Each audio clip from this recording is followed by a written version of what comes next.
now. Hello, everybody. Well, today I'm going to texture a station from scratch, and with me for moral support is Gull. Meh. He is very much not awake. So let's get started. I mean, I've set up some base textures, and I've already UV'd the station. So I did a very dirty UV. So I basically I just whatchamacallit? I just flatten UV'd it. And that was good enough, because, you know, Substance Painter. So let's do some baking of the base maps, and should make my life easier. This is going to be my first time completely texturing a station from scratch in this, so wish me luck. You'll be fine. I won't! I'm scared! Alright, you'll mess it up. Yay! The station is UV mapped in a way so that I only need to texture a third of the station and it repeats on the other ones. Makes my life a bit easier. Oh, I remember you doing the Turning McDoodle on that. And I need to fix some... Yeah, I need to re-export it. Right. Good start. What did you break? Broke some UV things. Not UV things. No, some smoothing things. Uh-oh. It's fixed now. It's all good.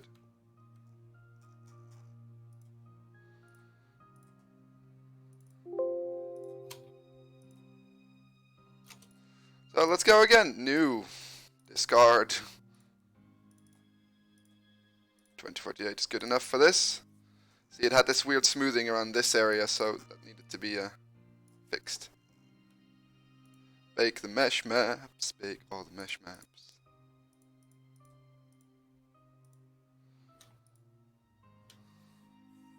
Top keck. Gee, seriously? Are you kidding me? I just wanted to see if it was working. Sure. Let's see if it's... That confirms that indeed it is. Let's see. Yeah, looks alright. Looks alright. All looks alright. Alright, so I've got a base layer that I'm going to want. Doesn't have emissiveness, doesn't have normal, doesn't have height.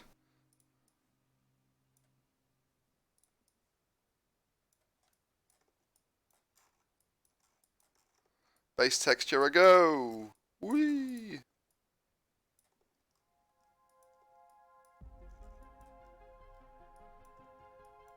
And done. Yep, done. Let's call it a day. It's good. Good stream, man. Good stream. Yeah. Alright, let's start with the height map details. Let's make this... It doesn't have diffuse, just has height. And, I think, I can add paint now. See, now I can do fun stuff with brushes. I could put, like, paint on it. I need to paint in the height. Hey, why is this not working?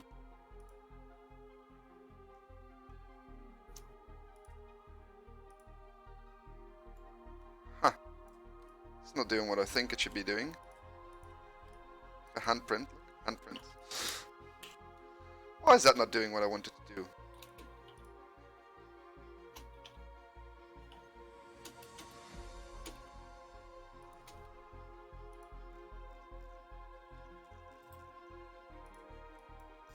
Should only affect the height map. Why is it not doing that?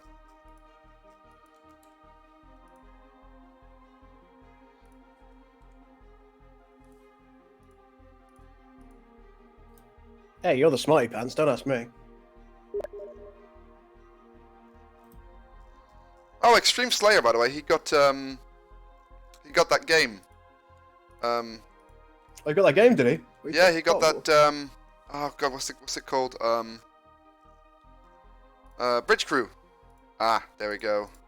The brush was set to. See, now I can just set it to. See, now you can have like a hand imprint. There we go, that's what I needed. So let's go back to brushes. Brushes, brushes, brushes. Let's take a...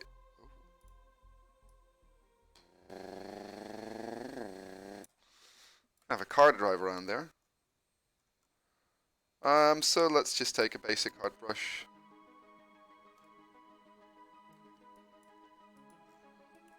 And It's like somebody's rolled over that station. So this is the nice part. I can just do this, and now I can just go.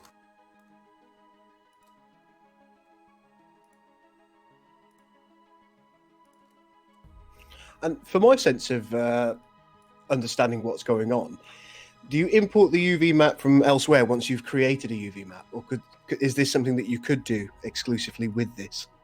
What do you mean? Could you create a UV map inside? No. What I've basically done the quick and dirty UV map, which I usually never do. I can show you real quick in the 3ds Max. Normally I make everything in nice islands, but what I've done this time is, oh no, twist. I've just applied on the model. It's a bit different, isn't it? I've just basically just went like, yeah, just UV that. This doesn't look like it's easy to use because it's not. It's all jumbled. So now I've done that. Now I need to figure out if this will, because there's a particle that basically is fill. No, okay, that doesn't do what I want it to do. See if I can do that. If I can change that. Okay, so that's not what I want. Brush.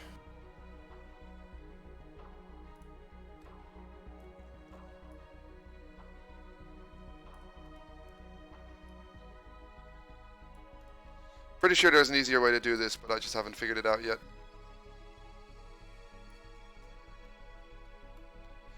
Okay, I'm actually going to erase that. Oh, because I need to figure out there must be an easier way to do this. It looks like you just drew a cock. Just saying. Now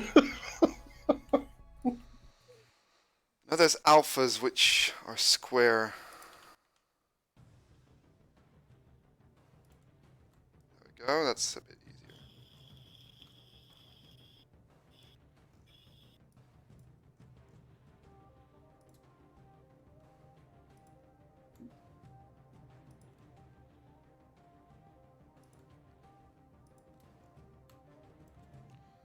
That's a bit easier, isn't it?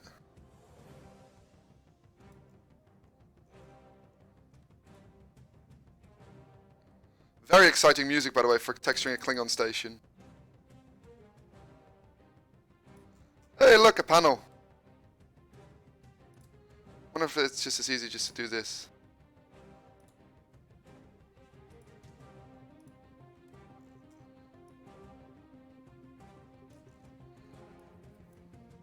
Well, that seems to work, doesn't it? Yeah. To just change the how close it is to the edge.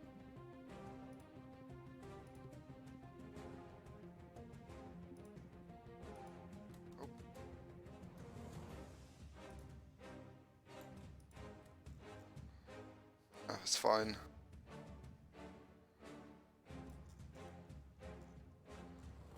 Let's go in perspective, see how that looks. Hey, look, we've got height details now. That's actually pretty nifty.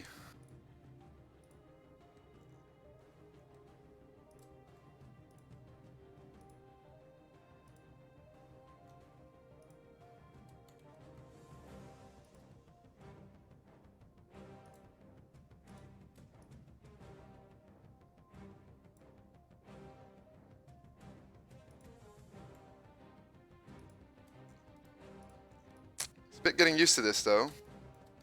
Well, I mean, it's a totally new program for you, isn't it? Mm-hmm.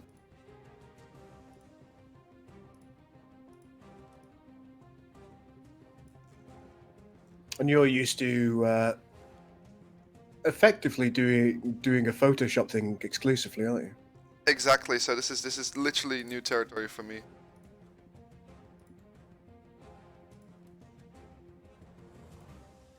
Hey, Khan, how you going, man? Hey, Khan.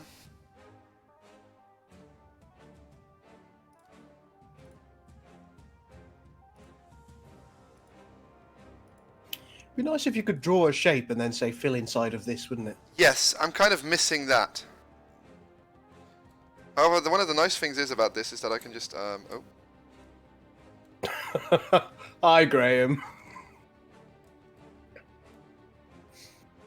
There we go. Just rotate things in an angle. should be able to. Let's just do this. Why won't it align on that plane? It's not aligning the way I want it to. Oh, maybe I can change. I need to change some settings, I think, for that. Ooh. Some camera settings. Camera options. There's got to be a way to set. There's got to be an option to change the amount of rotation it does. Or the angle of rotation. Hmm.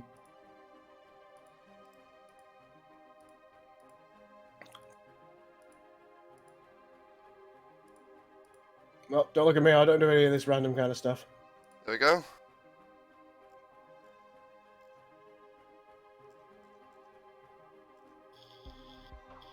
I'm just going to Google that real quick.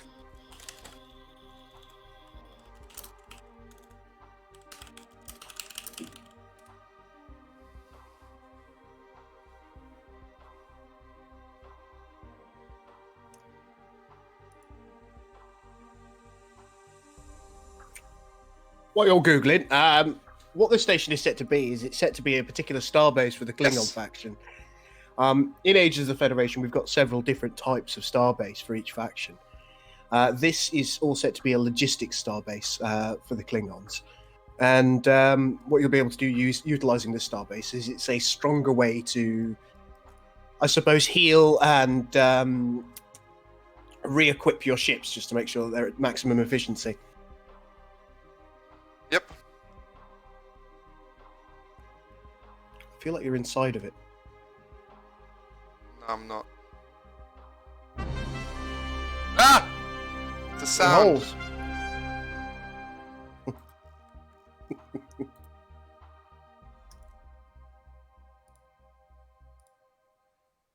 Red just subscribed. Oh, it's a good film, that. Who subscribed? Red. Red? Better dead than red.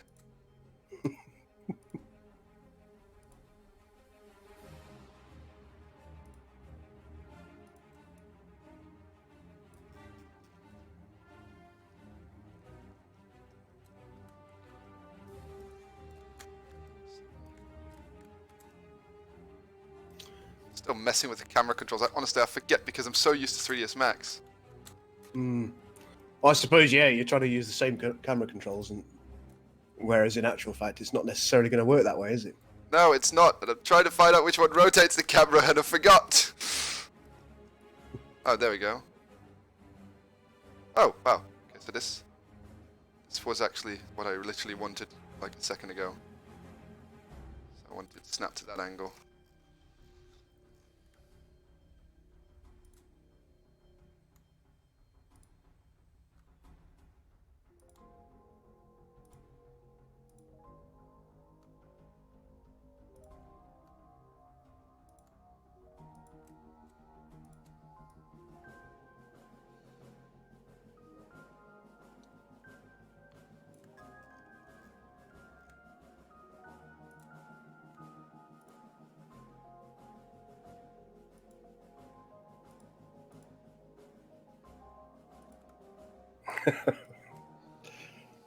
Red begs to differ. So goals, purpose here is motivation support. Yes, it is. Yeah, that's pretty much it. I'm not doing anything. I like it that way. Welcome to how gold does things, or well, more doesn't do things. And see, I've also got all these alphas here, so I can just go with if I see an interesting shape, right? I can just go like, oh, I want that on the station somewhere. So if I want, like, for some reason, if I wanted a QR code on somewhere, oh god, I've rotated the brush. You've made a terrible error. I know I can just reset that by setting the angle here to 0.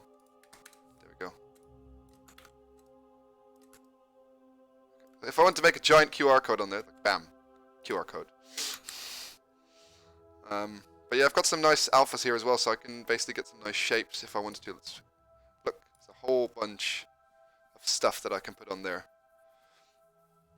So if I wanted to go for a triangular shape or star shape, or if I wanted to add a Cardassian weapons port, for example. Like one of those triangular Cardi ports.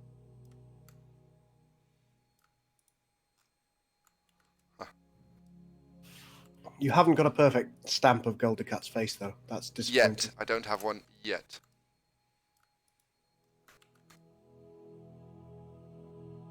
See, look, you got a little triangle.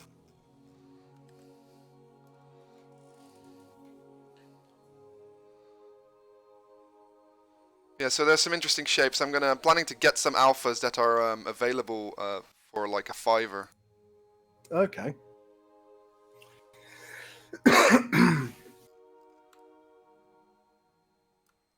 Like, for example, stuff like this is going to be interesting. Lines. For example, that's something I want to use here. So let's... Oh, shit. Oh, shit! See if I wanted to do that, but say I want to rotate that 90 degrees.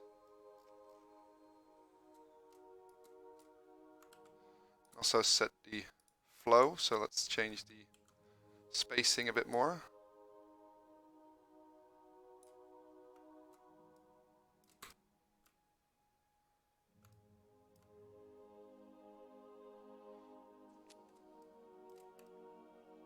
Oh, I can change the scale of this. I think I just yeah, look. Change the length of this as well. For some reason I'm trying to scale the width of it, but there's got to be a way to do that. Oh, look at that. Oh. You're learning as you go again. Yeah. Oh, folks, anybody who's watching who's enjoying Max's learning experience, make sure that you hit the like button on the stream if you're on YouTube. So if I scale... We are going on Twitch as well, which is Twitch TV/Stellar Parallax Studios, all one word.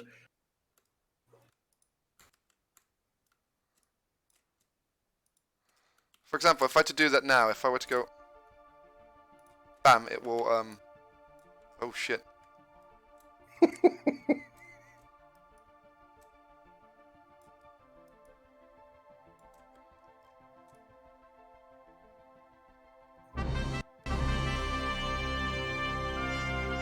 I had it earlier.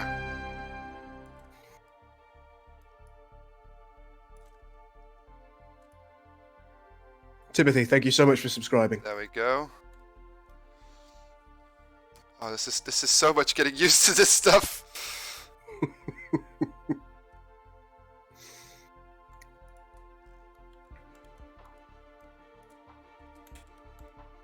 At some point, Max may well show you how he did it traditionally as well. Saying it's not good enough. No, I just think it's interesting to explore both ways, so people kind of know how traditionally you've textured things. Come on, snap to the angle that I want to.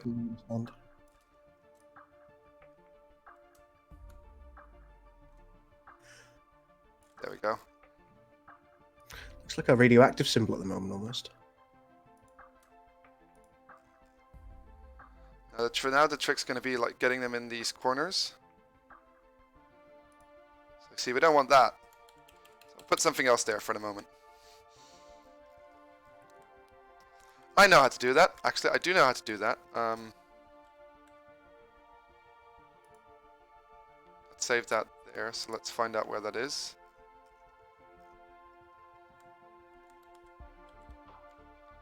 Now, folks, we're looking for a certain piece of texture that is saved somewhere on there. That's a very particular shape, so this is going to be interesting. Oh my. See, this is why I normally UV properly. Makes my life a hell of a lot easier. Now I'm just looking for a piece of texture and I have no idea where to find it. It's supposed to look like a little inset thing, and I don't know how big I've made it, or the program's made it. That's not it. Oh boy. Why don't you draw something on the texture that you're looking for, and utilizing that, you'll be able to find the piece, like say a bright red bit. I don't want to do bright red because I'm... Alright, so that's another piece. I've drawn the paneling on there. There you go. Hopefully that'll give you a little visual cue. So thanks for subscribing, dude. That's really good of you. Thank you very much. Wow, I feel stupid. Alright, anyone who sees it first makes me happy. Wait, there we go. Oh, just bloody brilliant. It's put it both on the same end. So hoping they were separate polygons, but they're not. Urgh!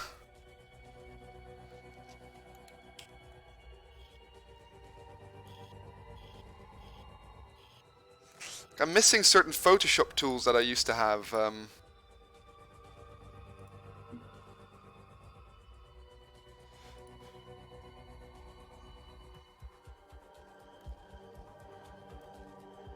So are you still thinking, one thing that you were doing the other day is you were you were utilizing Photoshop for small details that you couldn't otherwise do, weren't you? Yeah, I'm thinking of going back to that because I'm just finding that the workflow in this, I'm not really used to it. Now, for example, with like a Star Wars ship, I could easily just paste a random hull plating on there. So let's do this a semi-traditional way. Let's go back to 3ds Max and start UVing this bastard.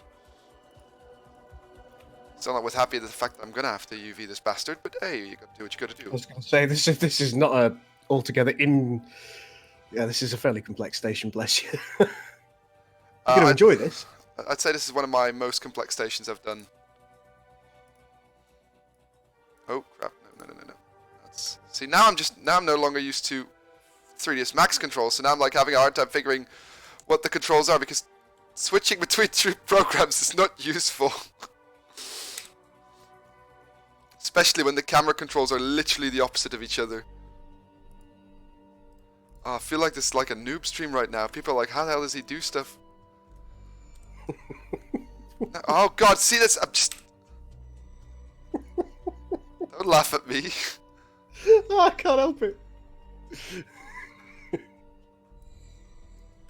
Okay, so we're there. Now we're good. You know how I approve of your suffering. Yeah, I know. Unfortunately, I know. So look, we've got the thing here. This doesn't need to be half as big. There we go.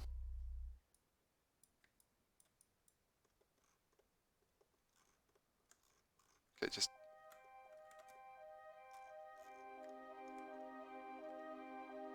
Okay, just getting used to the controls again. 12 people watching me mess up. Lovely. Alright, so let's go to unwrap. Now let's move that all to the side. So now what I'm going to do is I'm going to select bits of the model and I'm going to slap them in certain places. So what I'm going to do is I'm going to basically grab a whole bunch of stuff and basically make sure that, that the stuff that it's about is stuck together. So there we go, that's one thing. Now this stuff is easy to rotate because in 3ds Max I've got angle snapping just at 5, so you know I can just do that. There we go. Let's move that all together. Now we're going to grab the main core of the station in a bit after I've taken a whole bunch of the stuff and separated them out. So what I'm going to do is I'm going to say grab these like sticky out pylon-y bits. Yes, that is the technical term for these, sticky out pylon-y bits. See if I see I've got a little bit too much there, but not enough as well.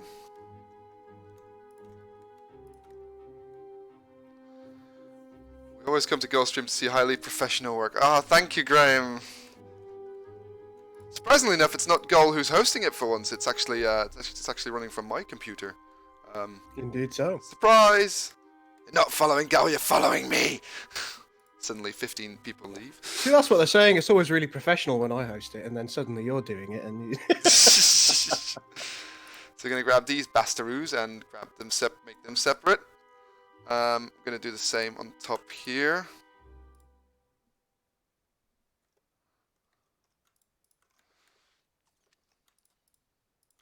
So UVing is so peaceful sometimes. But not when people are watching you, because then it becomes stressful.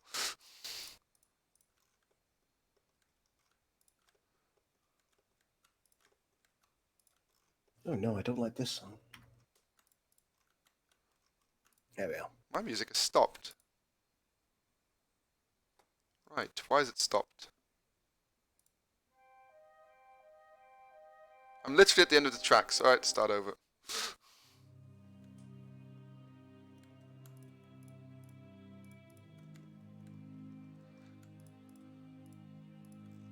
So grab that, and in a minute we'll grab the tower, but I want the tower to be separate because it's a piece of UV that I'm going to use in a different spot. So basically what I'm doing now is I'm changing it into clusters of stuff that I want to have together on the UV. So let's grab another really big piece because we really want this thing to be all together on one bit, the arm basically. And the reason for that is basically it's easier to UV it if you know where your stuff is. As we just found out in Substance Painter, if you don't know where your stuff is, it's becomes a bit harder to mess around with it.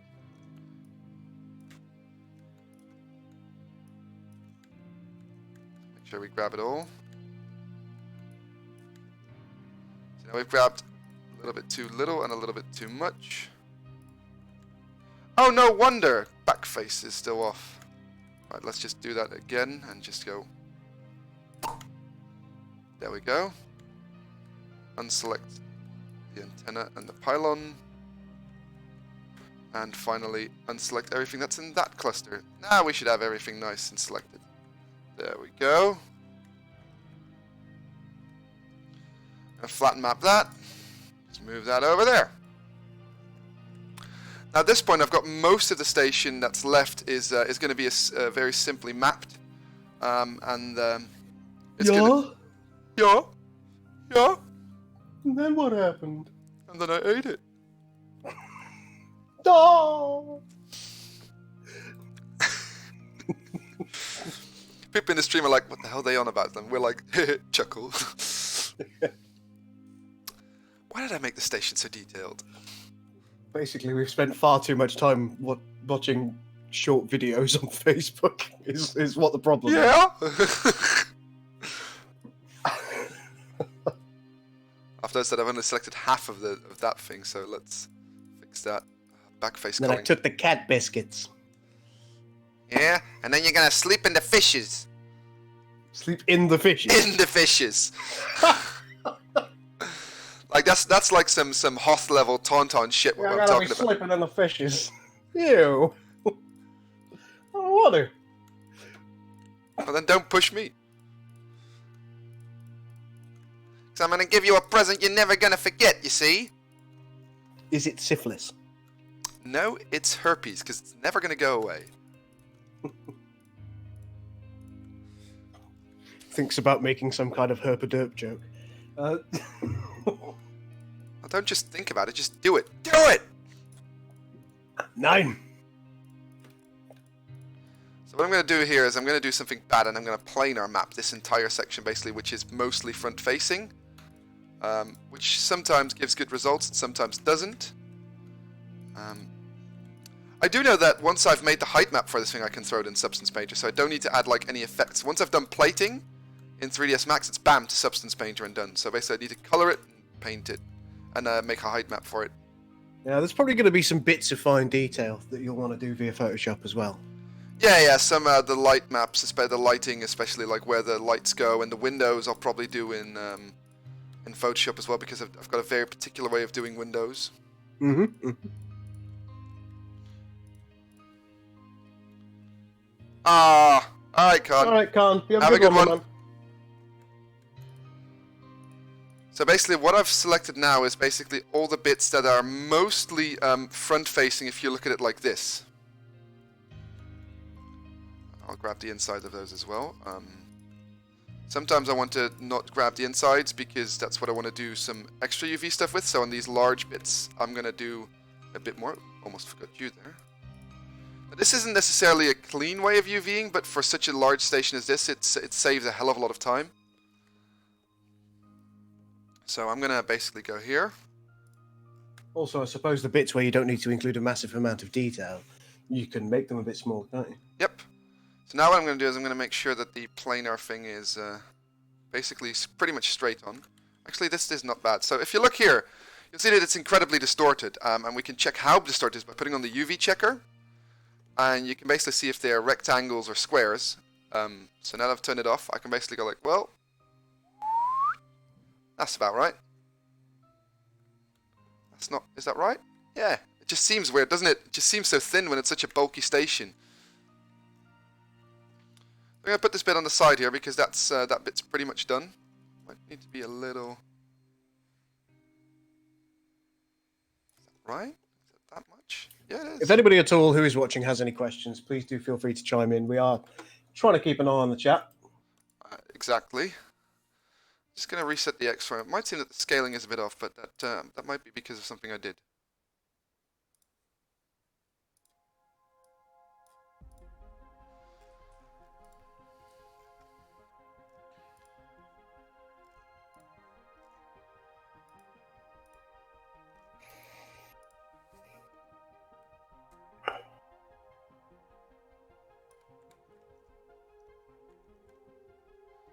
That might be because that bit. Right, anyway, this is good enough. Well, basically, we're gonna have to fix like some overlaps here, so we're gonna have to drag that down. And when we do that, we can just move this upward because that's where the pylon goes. And considering the pylon isn't inside it here, it's not necessary. But for example, this bit here needs to definitely be moved. And I forgot a bit. I forgot a little piece. That's like one of the most annoying things that can happen because you're gonna have to just do this all over. Life is pain. Existence is pain, Jerry!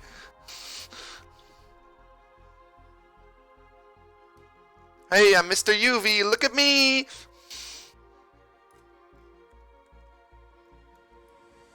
gonna scale it up to see if it's alright. Yeah, this is alright. Move that down. Select you, move you up. This one's important because you don't want to have any overlapping UVs. And what I'm going to do here is you can see that one... There we go, so it's more centered. And I'm going to do the same here. Which is technically slightly distorting the UV, but it gives a more equal amount of texture space on the edges. So the result in the end is actually fine. Normally it's not something you want to do when you make UVs.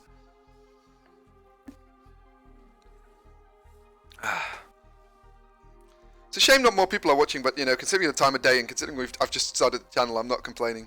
This is your very first stream on the channel, so Not the very, very first, but well, it is on this one on the YouTube. On the YouTube, it is the first. Yeah, I don't know how many people. I can't tell how many people are watching from YouTube and from Twitch. 6. Ooh, more from YouTube than from Twitch, then. Well, YouTube's a bit more of an accessible platform, and I think people on YouTube, they've got a wider variety of interests. Yeah, Twitch is mostly for gaming, though, isn't it?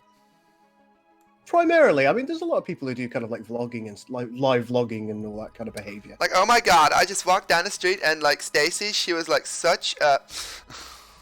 Yeah, like that. And that one time at band camp? I'd watch that.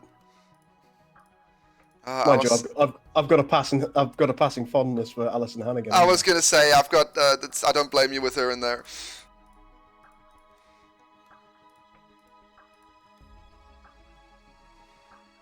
Know that there's the actual band camp, American Pie band camp, where she's in that. I think she was best in How I Met Your Mother.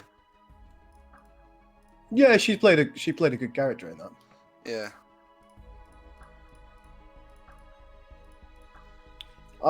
Considering How I Met Your Mother is a little bit difficult for me. I'm still not 100% sure whether I like the show, even after years of watching it. It's like in this weird limbo. Like, you don't hate watching it, but it's not like you're gonna go like, yeah, I love that show. I mean,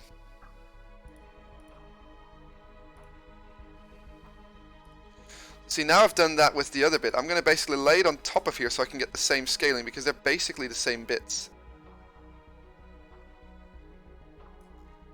Just gonna make that bigger so it's a bit easier for everyone else to see.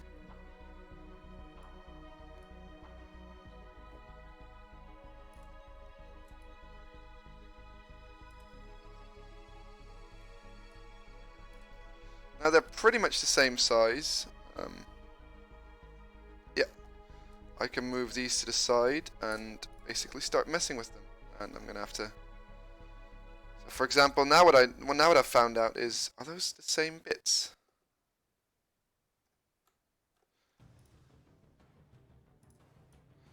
So now the question comes of aligning bits with each other. Oh yeah, of course, because the thing is in between.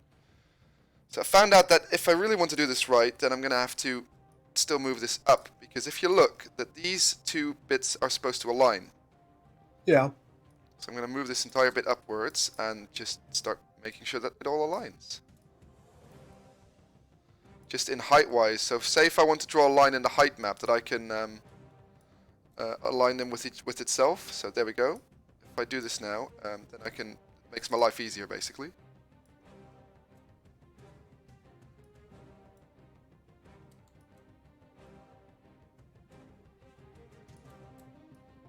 Especially for height map details that I want to put in there, it's going to make my life easier. I'm going to basically do that with all those bits, so I've got them clustered together. Also, these don't have to be stacked next to each other because they're the same height. They can be separate bits as well. I see. So as you see, let's check this. It's not entirely aligned, is it? Just going to separate out these bits. These nuts. Now I can select them as a cluster as well, makes my life easier. Now these are pretty much identical bits, so I can basically just make sure they are scaled the same. The only difference is the width of the pylon that's in the center. That's why they don't perfectly align. So, but there we go, that's mostly perfect.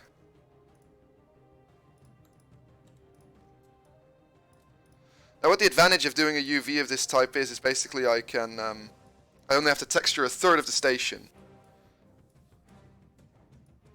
Because the rest is all copied to the other side, and once I've got the main details in there, see, like this stuff, I can just put that somewhere in a corner because, like, you know, it's not something that's needs to be the exact same.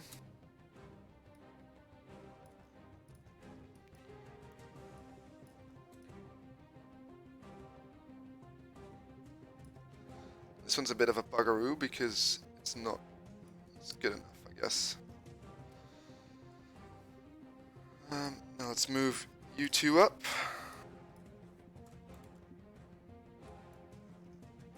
Let's move you a bit more to the center.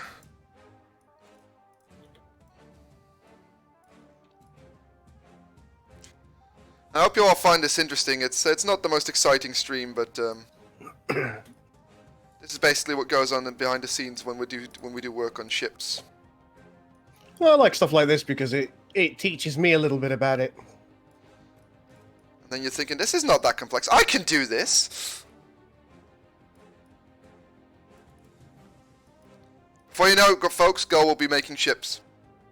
That's...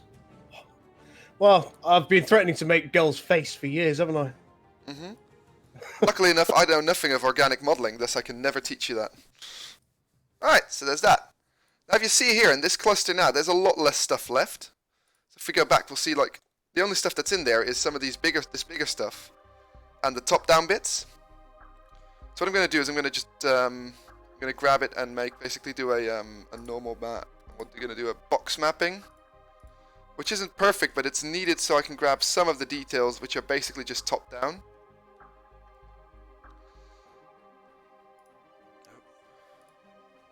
Actually, it didn't turn out as I wanted it, so let's just do that by hand again.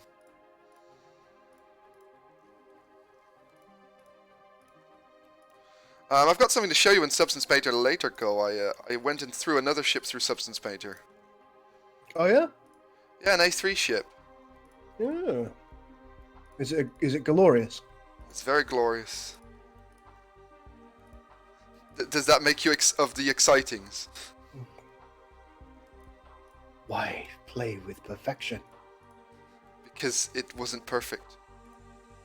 Oh, that. Let me show you real quick.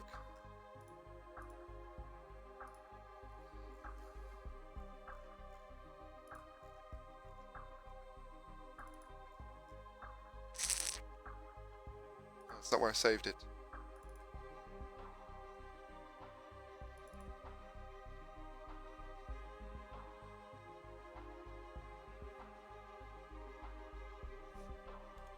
Look at that. Hang on, can't see it yet. I'm waiting for the stream to catch up. Oh, that looks nice. Nice to have a little bit of dirt on there. A bit of dirt, a little bit of wear and tear. Cardassian ships do not wear or tear. They never clean them, though. They don't need to. Got Bajorans for that. You made me... Oh, God, made me almost spill. Oh, I hate you. I hate you. You know what? I could always like accentuate these points to make a better height map, just to show you the base texture now. How look how nice that looks now.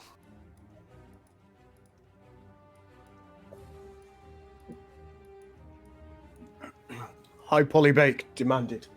I've got a semi-finished high poly galore, but no. And there's Fine some then, ultra high poly. and I've done it while talking to Hobbs to the Swiftwing, which got really nice. That's a bit bright, but if we go to the diffuse texture, look at that. It looks better than it did with the hand-drawn details and uppings. That does look good. And I've even done it to the NX, but I was very subtle to the NX. I think it adds something as well. Well, I suppose the NX itself wasn't that dirty, was it? No, but I mean, doesn't this look slightly more realistic now? Yeah, I think so. I mean, that, as I say, the only concern I've expressed so far is that because the models overall they come off darker after you've put them through Substance Painter. Just like it may be something that we have to consider later on when we look at the skyboxes. Yeah. I mean, I've already looked at Skybox, but those values are easy to tweak. It turned out real nice, especially along the edges and in place where the dirt ground. I try to not get like the Fed ships too dirty and too grimy, but the Klingon ships, you want them to be like icky and gooey. Yeah, like it's got a little line there, of where. I think I've even started on the Connie. Ooh. And with the Connie, I tried to be very, very subtle. Trouble is, the Connie kind of needs something, doesn't it? So look, I've only done the saucer so far. Look at that. Oh yeah.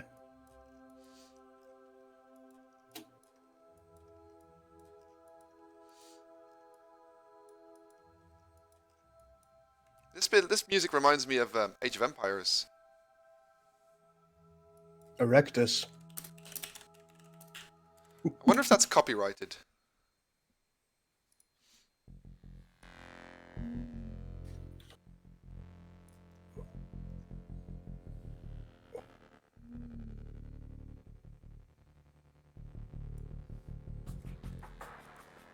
Yeah, that's the shit. That's the music I like. Tweak the volume a bit. But back to the Klingon station. Chris, when I start whistling, start yelling at me, okay? Noted. Yes, I will, because it's enraging. I know. That's why I'm telling you to do it. Mandartun, Bolden.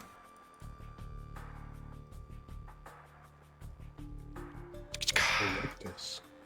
That's Age of Empires 1, not 2. This is 2. Did you just engage in pedantry with me? Yes. Over which Age of Empires? Yes. Bloody hell.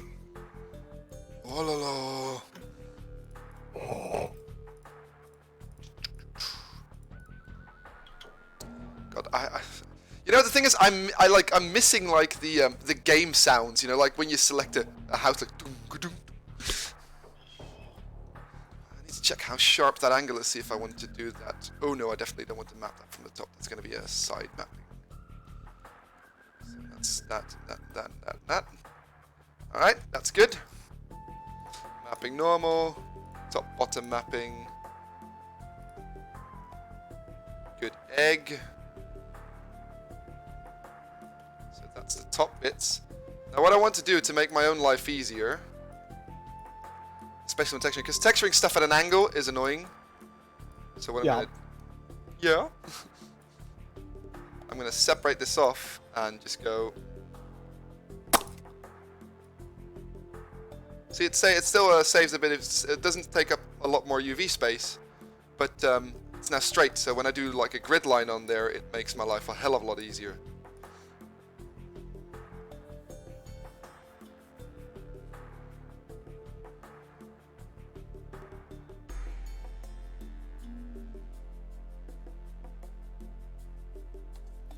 I'm going to do that to these bits as well. But the bottom bit doesn't have much. The other starbase had a lot more bottom features going on. Like my starbase is thick with double capital C.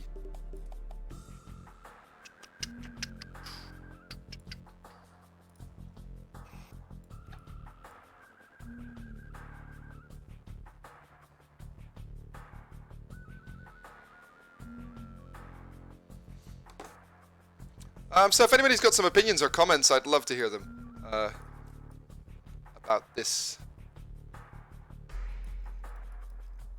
I know this isn't super exciting, but you know, your input is always valued, citizen. People are just like, what the fuck is going on here? So, like, one of the details that is pretty big is that door, so we're gonna want that pretty detailed. So let's oh, it's already perfectly UV'd. All right, just gonna take it, slap it somewhere else. Like, you go there.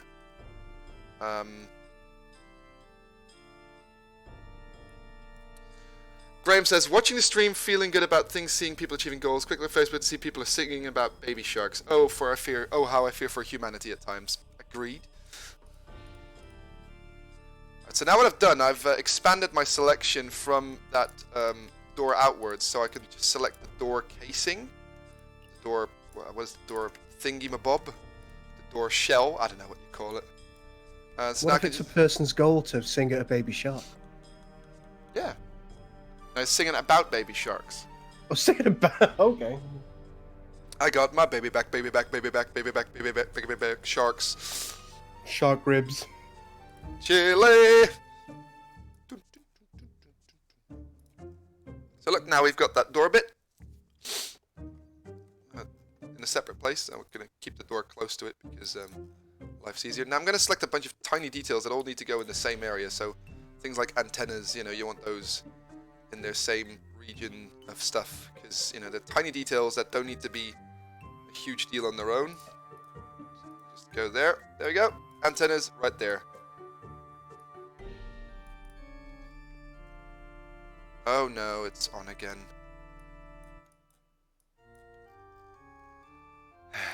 Bloody backface culling. That's the entire antenna. I always thought it was way too little polys. Alright, all we need to do now is get the tower separate, this bit, and then start working on getting everything properly aligned. Because if you look, there's not much here. Oh, I forgot a few things, I'll be fair. Let's grab these. I want these to be separate because they're quite large details. What I might do though is... So I'm going to do these... There we go. Because they do fit right within there.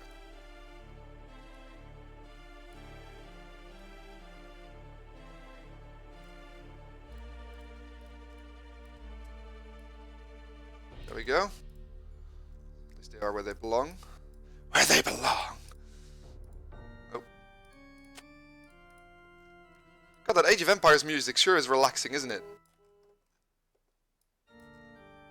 Make sure this is the right scale because, you know, pixel density and everything.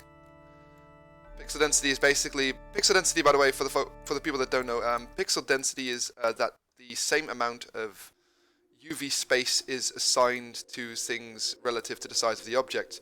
Meaning, for example, that a certain part of the station is not getting more UV space rather than, or less, depending on its location on the structure. So, for example, like, I sometimes do use it to my advantage. For example, I make the antennas, for example, use less UV space because there's not going to be detail on there, and like a door or a hangar door gets more detail. But ideally, you want everything to be have around the same pixel density, so that it just takes up the same amount of UV space. And so when you start texturing the station, it looks good on every section, not just like high detailed stuff. It's not just the stuff that draws your eye. I hope that makes sense to you folks.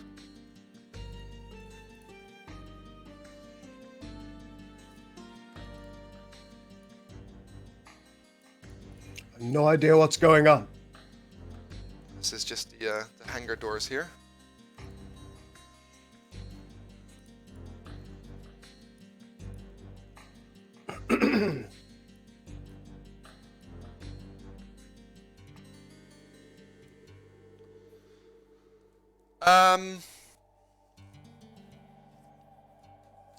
Yes, Graham. The mod will basically be the main three factions: Federation, Klingon, Romulan, with a lot of neutrals. Neutrals. There will be a lot of neutrals though in this mod. We already have a huge selection of them. A lot of aliens you've seen in Enterprise. So you've seen the Zindi, Sulaban, and other minor powers from the era that are appropriate. We have the unknown ships, the Alachi from Stowe. What other ones do we have, Go? The might be Breen. The not Breen. I think that's how we call it in game as well, isn't it? The not Breen. Mm-hmm. Oh, I realised I forgot some top and bottom details. There we go. Oopsie. Oh, is the fakey Romulan? The fakey Romulan? Yeah. Yeah, the ship that's, is it Markab or something like that? The ship that is at least partially made from the Romulan Dederidex. Oh, Mazarite. Yes. The Mazarite, yeah. the Kitbash ship that you don't really realise it unless you see the model. Isn't it a kitbash between the head of a Maquis Raider? Yep. And the kind of like the underwing segment of a Dederidex. The upper wing segment. Let me grab a picture. The upper wing. Let me grab a picture real quick, because I know people always like this kind of trivia. Minor aliens of the Alpha, other aliens of the 22nd century. There we go. Mazarite. There we go. So this is the Mazarite ship. It's the upper section of like Romulan Warbird wing, which they then kitbashed with the head of a Maquis Raider. The wing gradient grills from a bird of prey, and the pylons with impulse engines from an Intrepid class. Which is well, they to be fair, I think they did an interesting job on that. So I like the ship. I mean, it's used twice in ENT, isn't it? I think so. Yeah, it was used for something else as well.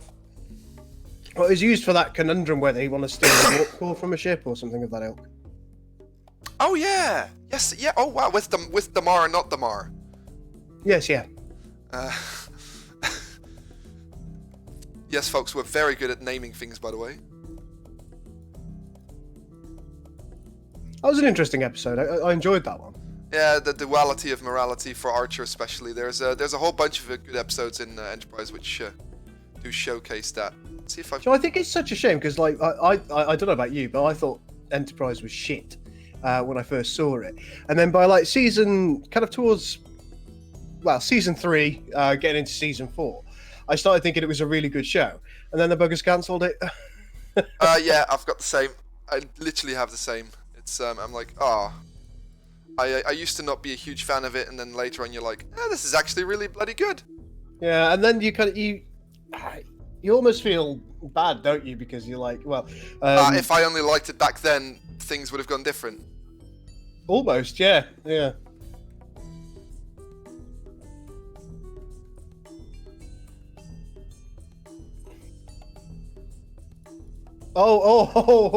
Speaking of Trek news, guess what news I came across yesterday? You're pregnant. I've looked pregnant for years, mate. Guess what's going through another major redesign for the next season? Klingons. I know. Klingons.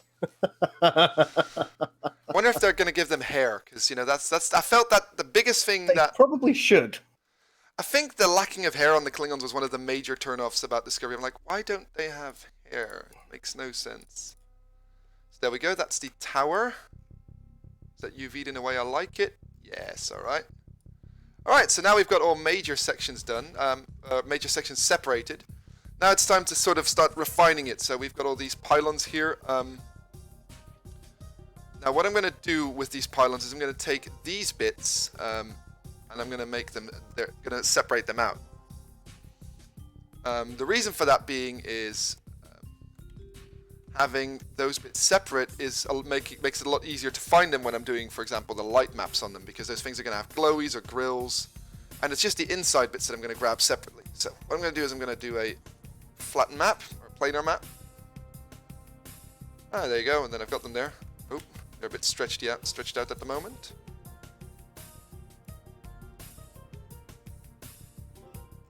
There we go, that's them, that's those two, and then finally I want this one. And then I've got to do this entire section because, as you can see by the pattern on it, it's rotated to a certain amount, and I want to make it straight on the UV map.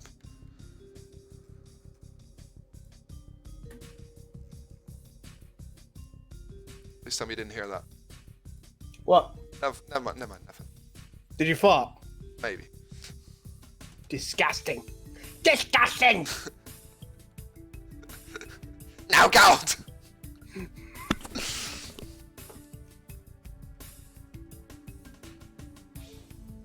Right, let's make sure that we're getting all the things that we want. Yeah, good. Well, while you're doing this, I'm playing Space Engineers. Oh wow, that's not very nice. Well, Space Engineers isn't very nice. No, you're not. Never mind. I'm just messing. Actually, most of this is pretty well UV'd already. I just need to grab those two bits, the main sections. Anything that's basically at an odd angle.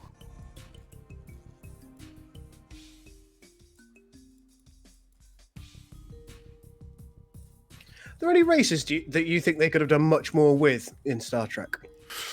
As in, just give me an example of what you mean? Like, do you think they could have done more with just taking a random race as an example, the Ferengi? Ferengi is a bad example because I did quite a lot with it. I feel like there are some races where I wish I would have seen more. For example, I would have loved to seen.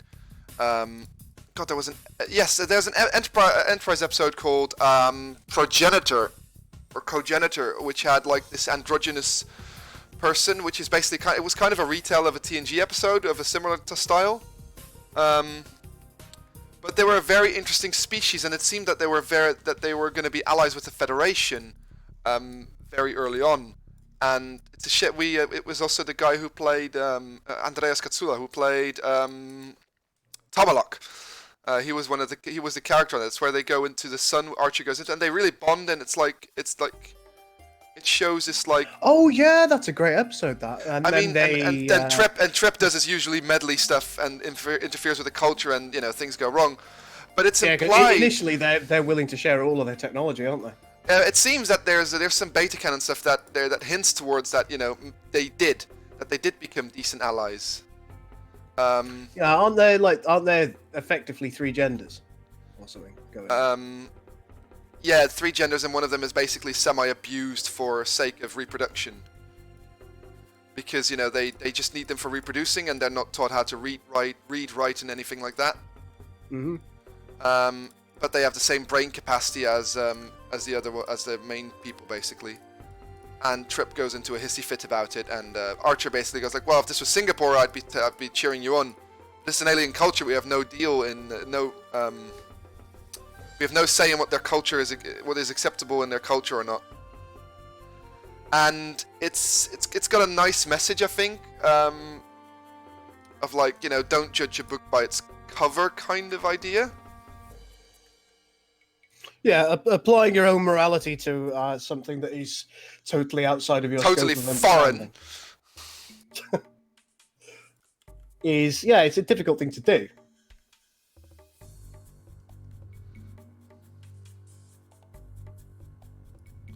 It's pan-foreign, that's what it is. But it's one of those things, isn't it? Like it's we have a habit, I think, in Western Europe, particularly in America, and America and the UK, and we've got a bit of a habit of applying what I would call individualist morality. Well, to everything that we see, whereas there are different cultures, some of which are very much collectivist in comparison, and they view the world through a different lens. I'm totally agree. Everybody wants the same as us, but they don't necessarily, do they? I mean, I agree with you on that one up to a certain point because there's this thing as basic human rights, but Oh no, I don't mean it in that regard. I mean, people have different desires, people have different goals, and I think we often view the world in a way that we think everybody's got the same goals as us, whereas that simply isn't the case. Well, considering the UK owned most of the world at one point. Right, we were just borrowing it, keeping it warm. Yeah, the natives weren't handling it properly, were they? Yes, folks, it's come to this already.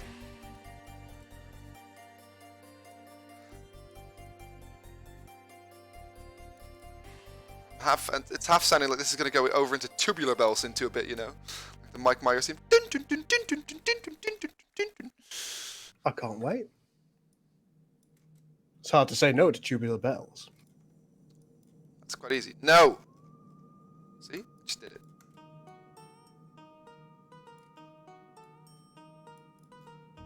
Right, so that's that spike UV'd.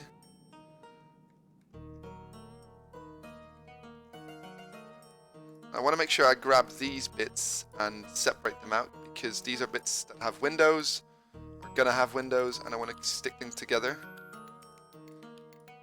Usually all the stuff with windows I try to keep close to each other to make my life easier.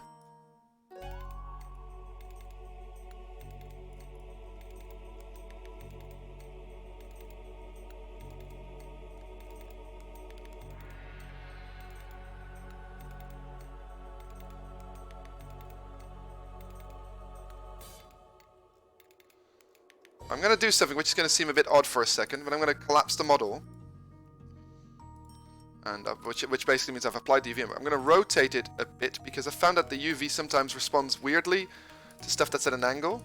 Then I'm going to reset the X form, basically makes this it's 0 again. Because I've noticed that these bits were oddly UV'd for one bit compared to the other.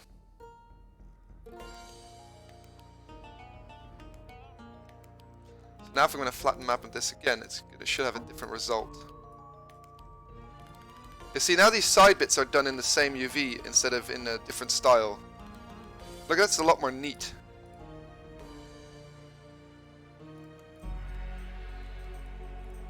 I noticed that when I was grabbing these window bits that they were UV differently for each. Now they're identical.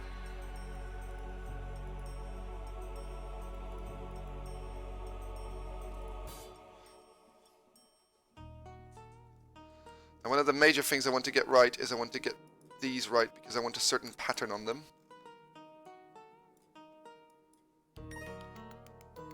Of course it's done that again, typical.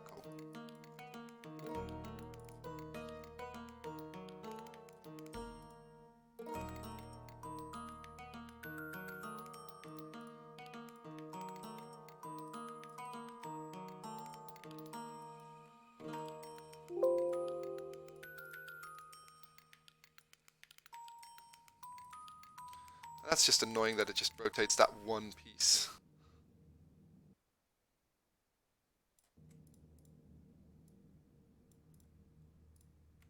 Because these are going to be the kind of docking arms, and you know, I'm going to want to apply a grid-like pattern on them.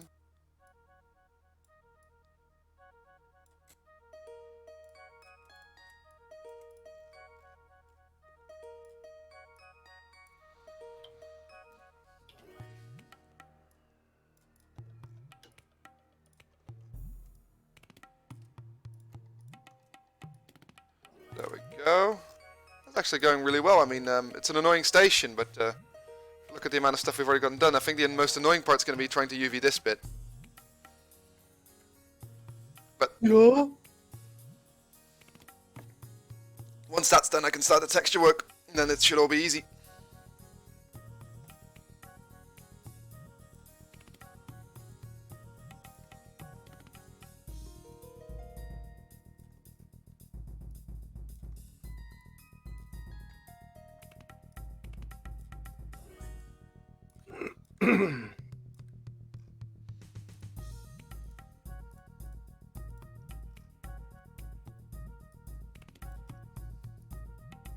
I'm actually going to do a bit more spacing on that. When I scale these down, the spacing is going to get less, and if it becomes less than a pixel, then you know you're going to have overlap. going to have difficulty. You're gonna have a bad time. Stan Marsh.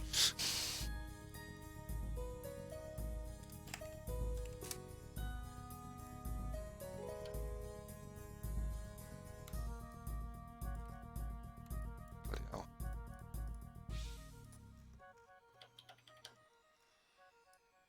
I knew I wasn't gonna like UVing the station, but I didn't realize it was gonna be such a...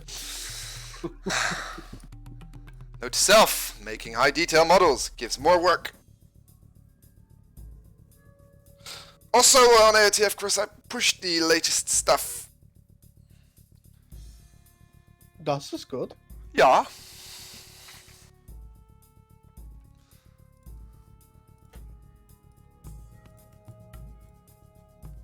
And that's all good, then it should be... Gonna get this stuff separate from the rest.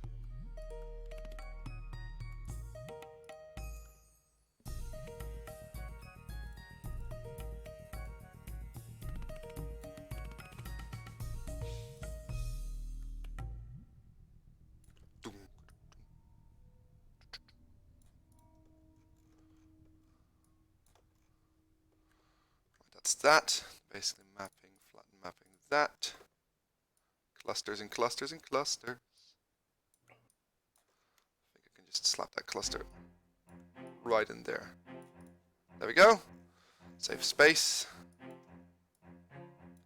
I'm gonna put the windows in there. The docking arm is gonna fit in between there. See, there we go. Save on UV space, go. It's all Oh, good stuff. now what are these bits? Those are those pylons. Oh, yeah, these need to be redone. Good, that's easier to look at.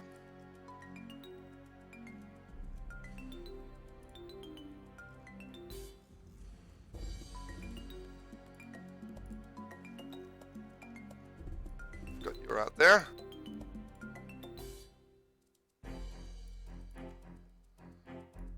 One of these is, yeah, okay, that, deselect that. Gonna redo that one as well.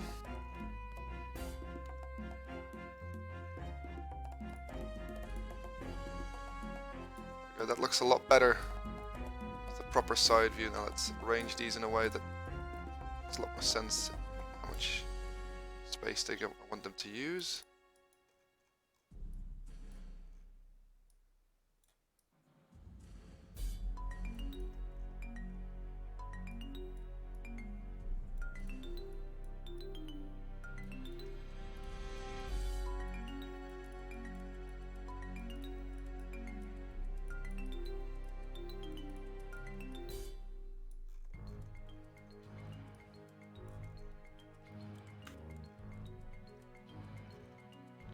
Let's just pack these bits. Yep.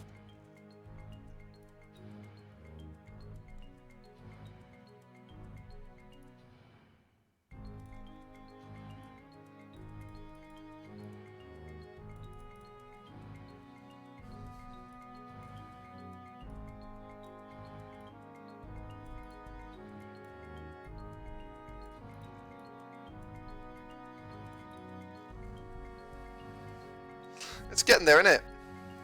Hmm.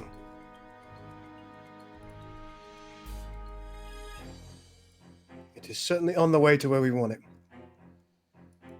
What's that bit? That's the tower. Alright, that's good. What's that bit? Those are the hangar bays. Alright, only thing left to do is the docking the dry dock thing. Dry docking the thingy-mabob. Reset X form. Collapse it again.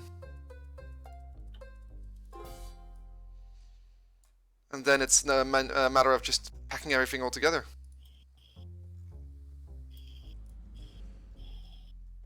And that should take about 5 minutes, so flatten mapping this. There we go. Look, that's a lot better, isn't it? It's nice.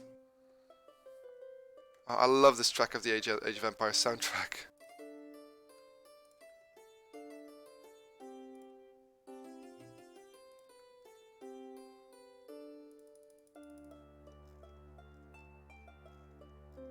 Oh.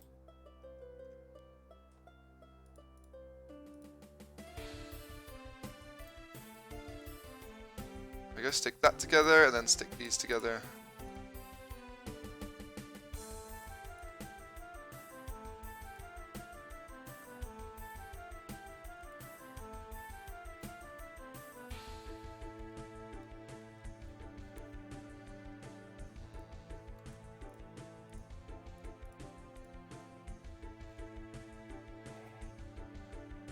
Ideas with those pieces.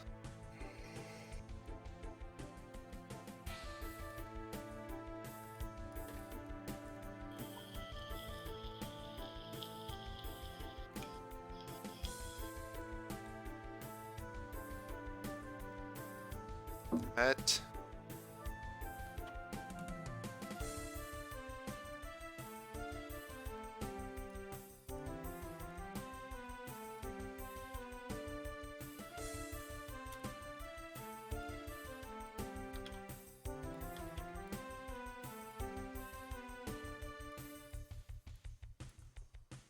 oh, that's annoying. Like, the last one is obscured by something.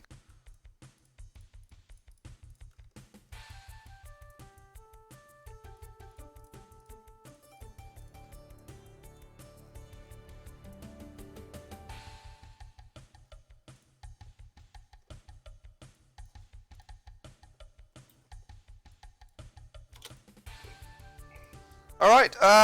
Yeah, that's it. Let's start packing this thing together.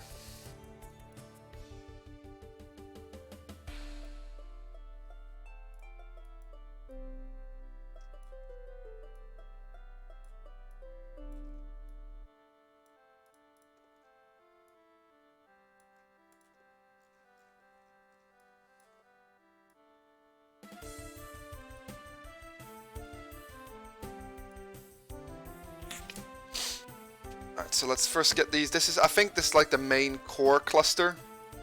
It's like if you see, this takes up a lot of space, but it doesn't discount the amount of the arms. Will we see any Romulan drone ships? Asked Graham. You will see Romulan drone ships, but not that Romulan drone ship. I'm sorry to disappoint you if that was something you were hoping for.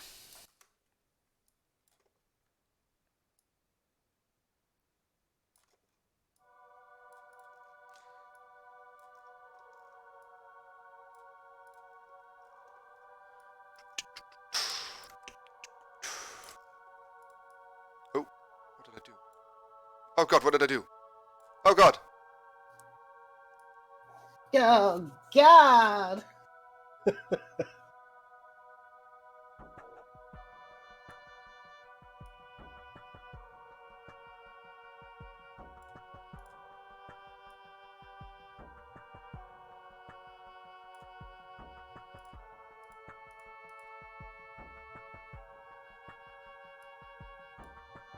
Oh, I think I know what I did. This needs to go.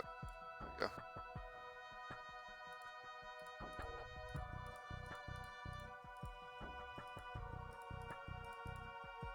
Yeah, okay, this is kind of how I had it. I think I still messed it up somehow. Anyway, where were we? It's also a rather large piece because it is the size of most of the station. So you can see what the size I need to scale it by looking at how big it is there. So see, because we packed it so cleverly, now it takes up a lot less space.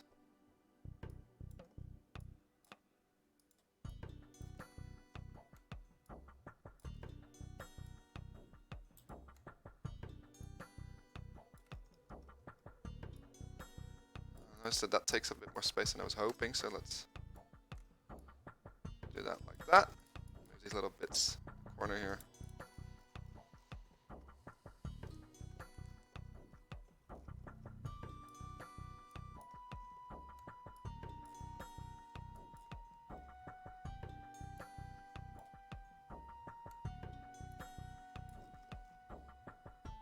Good way also to see if how much if they take up about the same about texture spaces. To just check it on the scale of the squares are on and the numbers are on the actual thing. So these things need to be a hell of a lot bigger if they want to fit the same scale.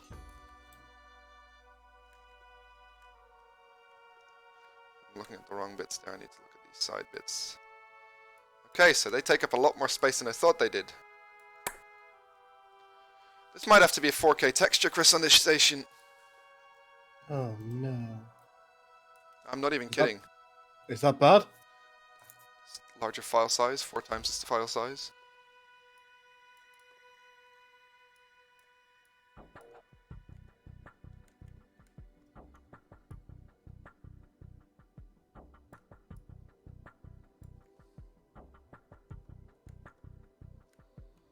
Are these bits that big? Can't be, right? Can't be that big.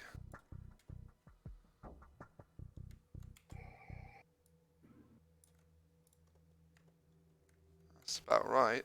Very large. Didn't know they were that large. See if we can see if we can pack it a bit more cleverly.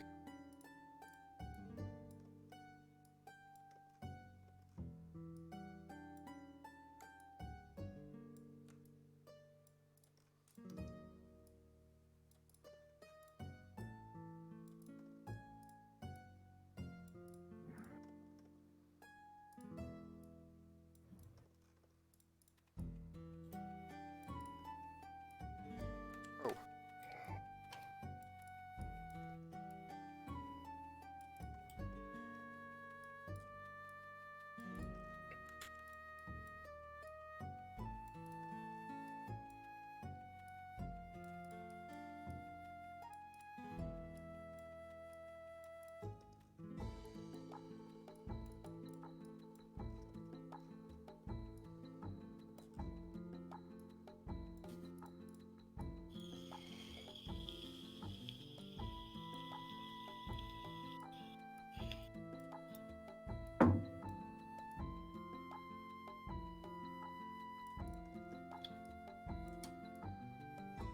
You're still playing Space Engineers? Damn right I am. What you building, buddy? A base. Because you know it's all about that. Oh, this one's, see, this one's scaled wrong. There we go, that saves a hell of a lot.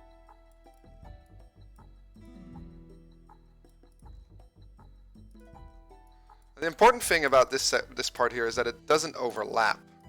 If you start overlapping any things, you're gonna start seeing artifacts, especially when you start baking things like light maps and ambient occlusion bakes. And ambient occlusion bakes are the are kind of the effects that give it nice shadows that are baked into the model.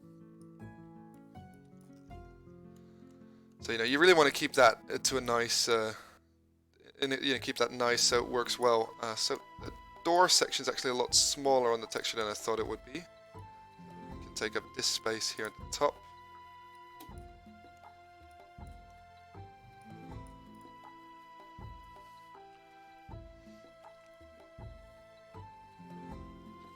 Let's see.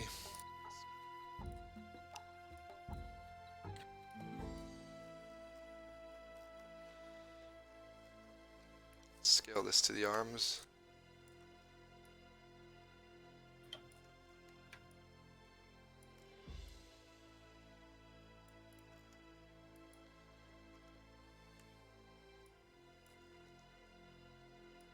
I can see if I can check the width of how wide it needs to be by comparing it to the to that section. So this needs to be on the UV map. It needs to be the size of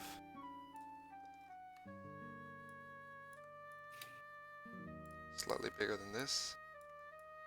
So this is the space it's going to take up if I want to do it right.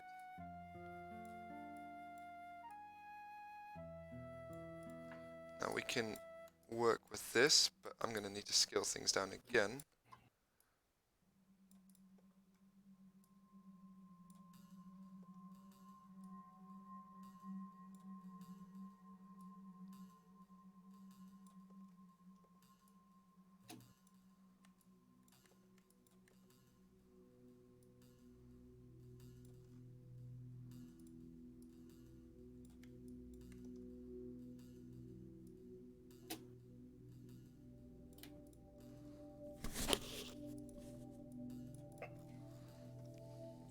Oh boy. What you got?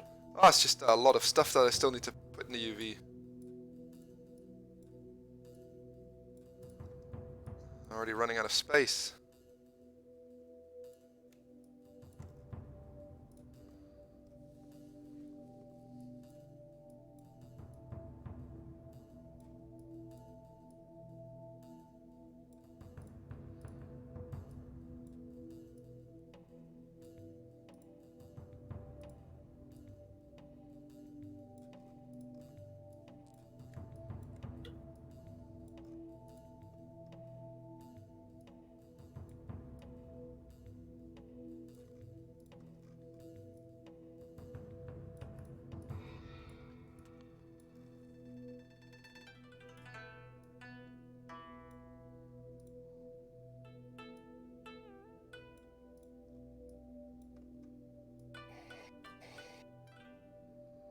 Never had such an annoying UV map. Hell, even the UV mapping Federation ships is easier than this. But I think in the end the result will be worth it.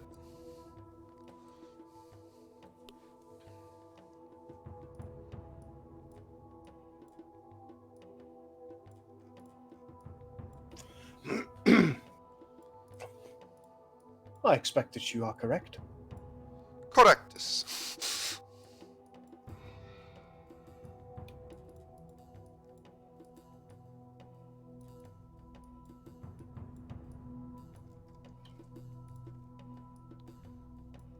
There you go. If you look at my screen, you'll see that look how dense everything's already being packed, and I still need to add all that.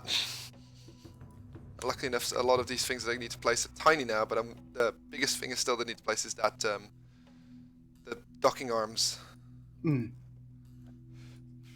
and they're going to take up a lot of space.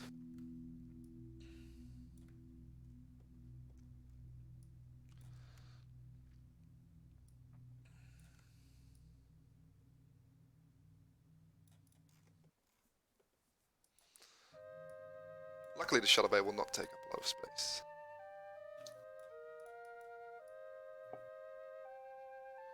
But yeah, this will definitely be a 4K texture. Has to be.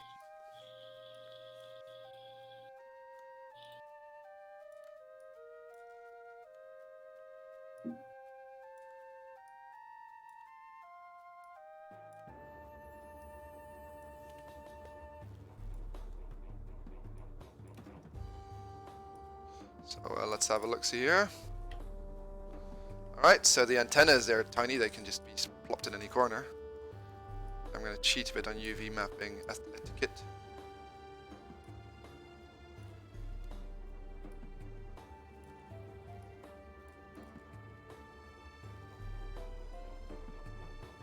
These things need to be a reasonable size, because they need to look good.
And the docking arms are the only things remaining. Now they are about the length of that. Docking arms, are they the same length as, practically the same length as those. So this is going to need to take up. I might be able to deal with this. Yeah, I can fit this in somewhere. Well, this might be a challenge, but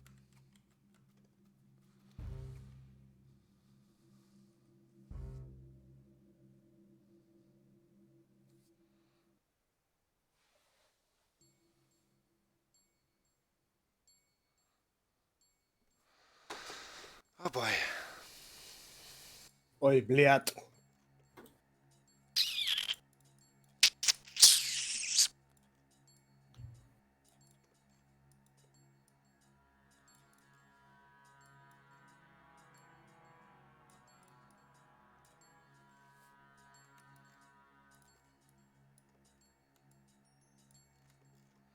I know what I can do. Move you about.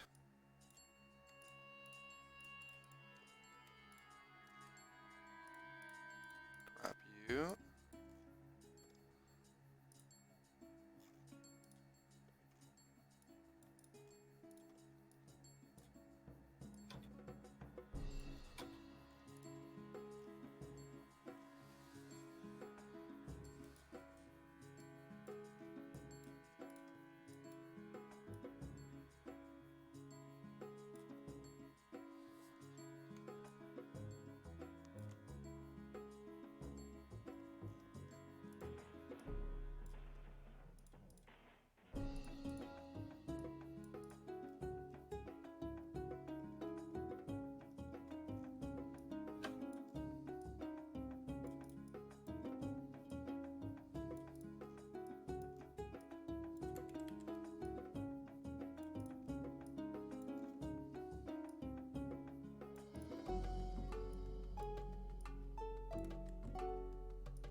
Oh boy, this is a challenge. This one's a nice one.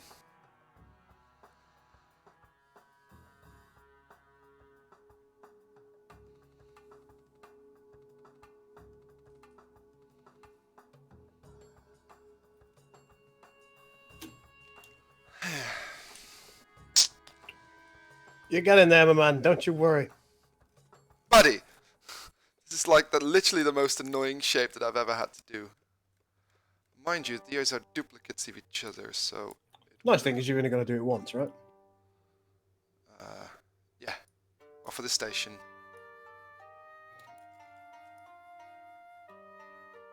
I'm going to lay these on top of each other because they're literally the same thing and they're going to have the same lighting amount. It's not exactly proper from my book, but...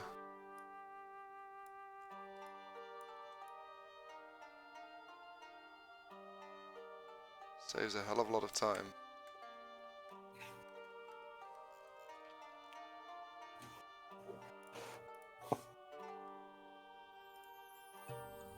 These can go on top of each other as well because there's this mirrored of each other.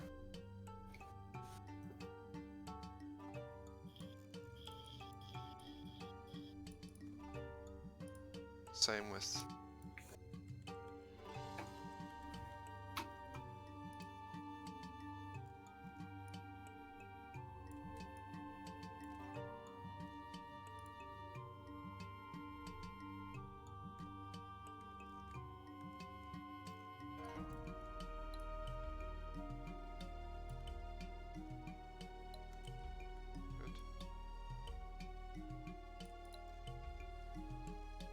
go a bit further.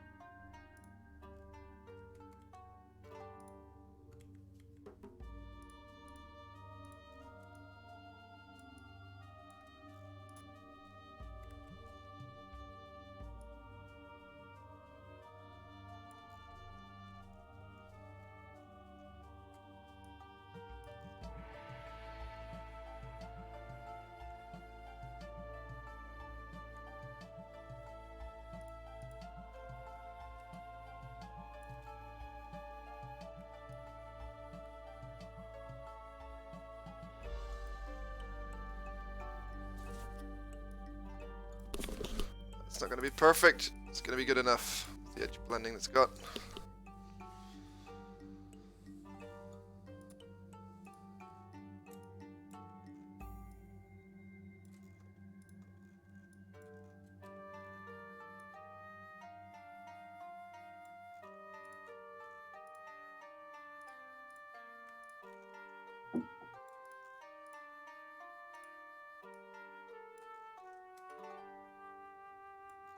I'm a bit ashamed of myself that I'm doing this, Chris, but it has to be done for UV saving What space. are you doing?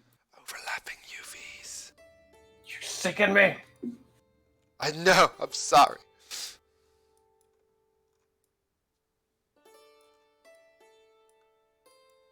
The only way I was going to fit that in there. Now I've still got to fit all this in there.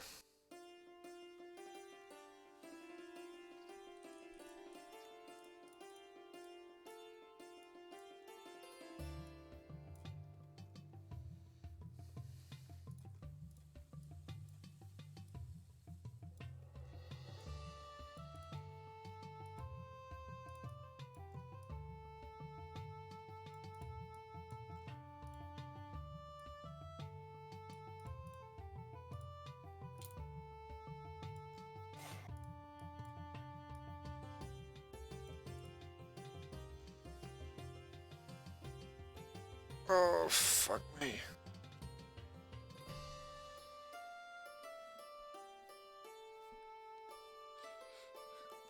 Remind me to never make Klingon starbases this complex ever again. I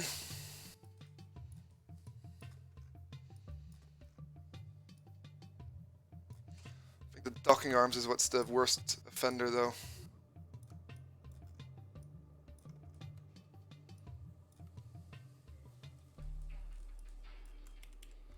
But we're almost there.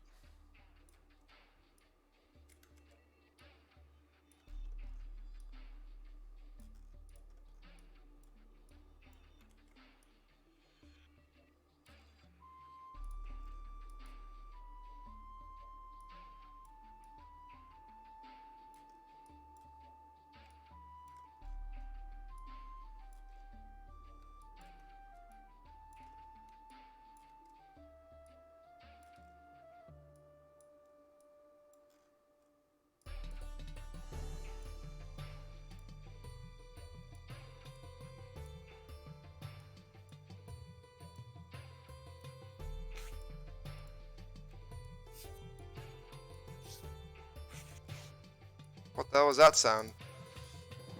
Huh? What? I just heard a weird sound. Sniffling your nose? No? I'm just rubbing my arm. Oh, that's what I heard. It sounded really weird. I must have weird flesh. Alright, what I'm going to do here is I'm going to lock this as a group. I'm just going to go do this. Oh, yes, it did it. Oh, yes, that's brilliant. That saved me so much time. It's done. The UV's done. Tools. Render UV template. 4096 by 4096. Render. Save.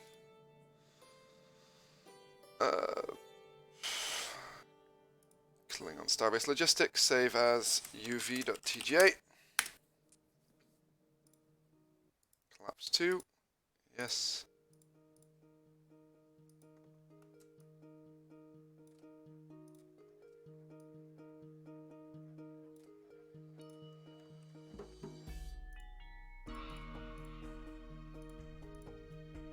Attach it all.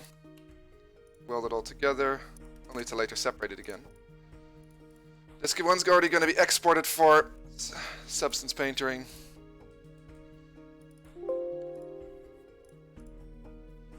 Right, now we've got the first basic step. Let's start texturing this bastard. This annoying bastard. Oh, there we go, folks. It's a stream image that I was using. Oh, we're going to take this. This is the other starbase as a base. Because you see the texture is rather simple on it, and it's quite easy to use. Now this starbase was a lot simpler in design, so that's got a 2K texture. So we're going to save this as starbase logic speed.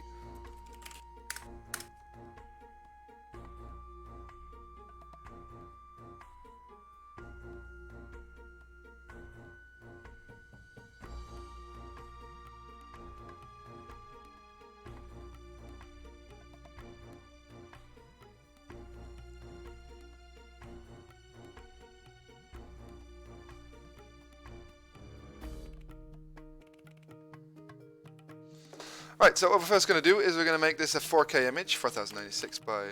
Oh.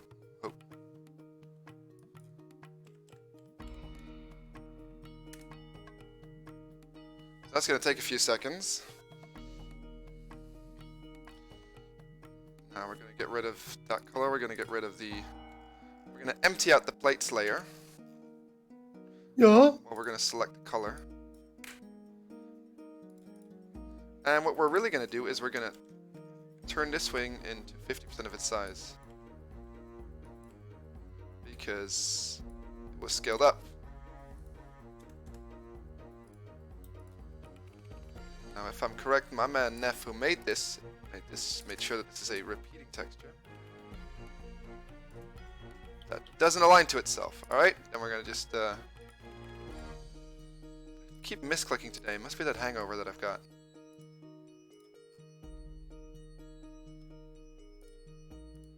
Set it to 100.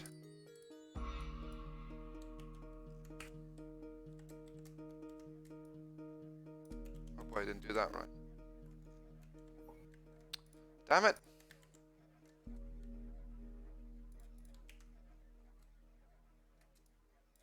There we go.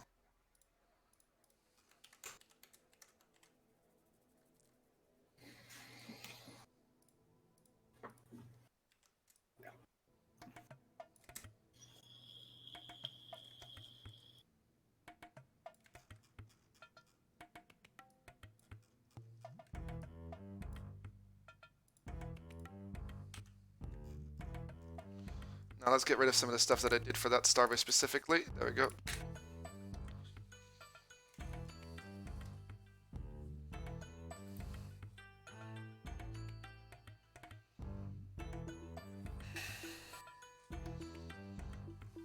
And let's get rid of the grills. Don't need those yet. I'm going to keep the windows.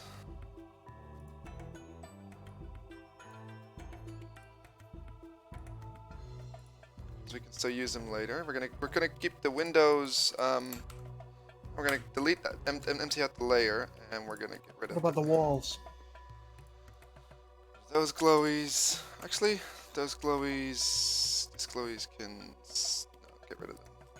Get rid of these. And finally, get rid of the shuttle bay doors. There you go. Empty layer.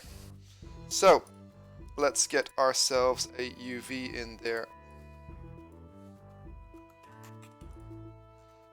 Usually goes on the top.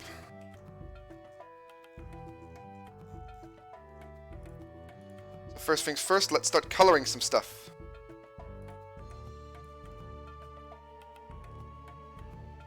Need to get rid of this mostly.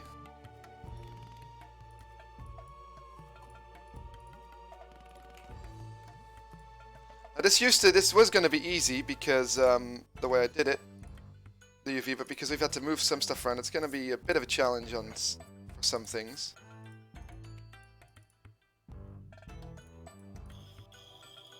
But the nice thing about this is that we can live update it in 3ds Max. So let's start applying the material. And then we can see that things are going to get somewhere. Yay, we're finally at a point where it's going to be useful. We're going to do some nice things now. It's going to start to look pretty now. Yay. Why am I in that folder? I don't need to be there. I need to be there.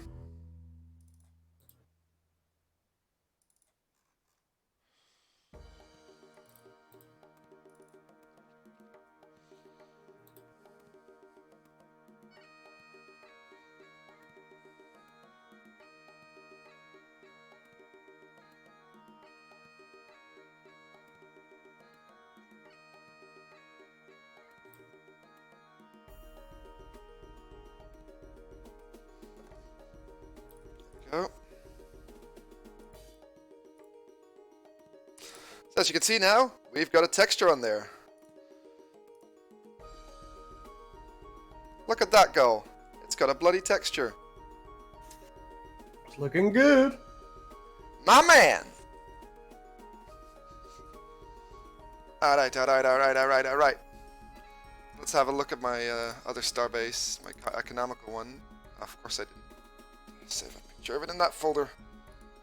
What did I make brown and what did I make? Okay. That entire pylon was brown. Is green.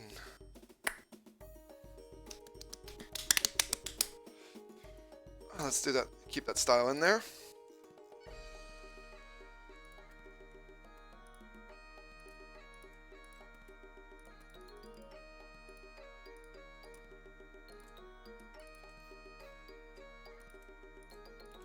A nice thing about this is that I don't have to color within the lines.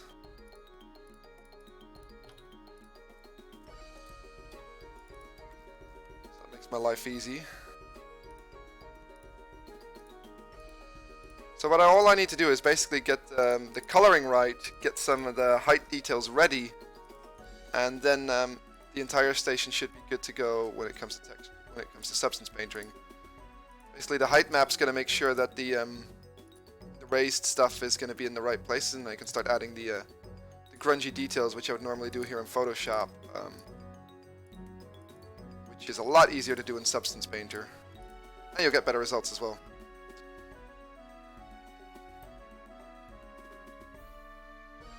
Let's see, look at that. See, we forgot some bits here where the windows are going to go. No. Yeah, Windows.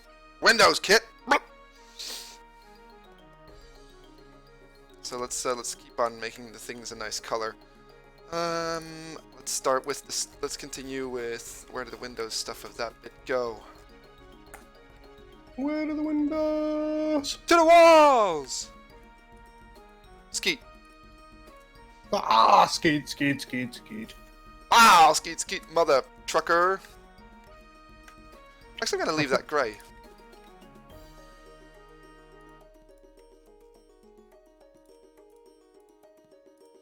All the brown, all the brown, all the brown. Everything over here is gonna be brown. Large amounts of brown, large amounts of brown, large amounts of brown, large amounts of brown, large amounts of brown. Now what's gonna happen is I'm gonna obviously have stuff that I don't want brown to be brown, and I'm gonna have to find those again on the UV. I think that's stuff that needs to be brown.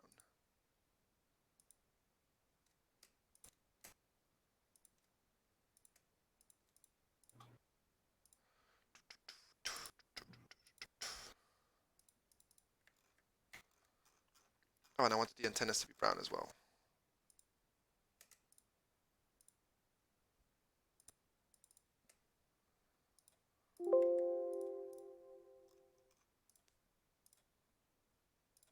So let's see how well that went. Looks like the most boring texture at the moment ever. Would you look at that? I think I've got most of the stuff that I wanted brown in brown color.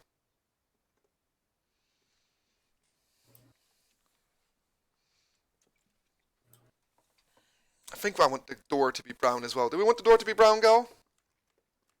Can't hurt. Do it. Brown door.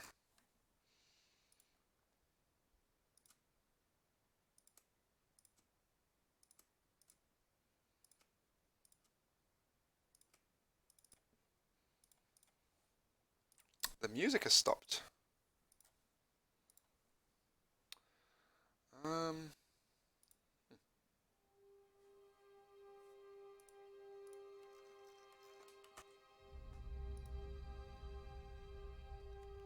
There we go. Doesn't that look nice? Better. The door. Brown door is good.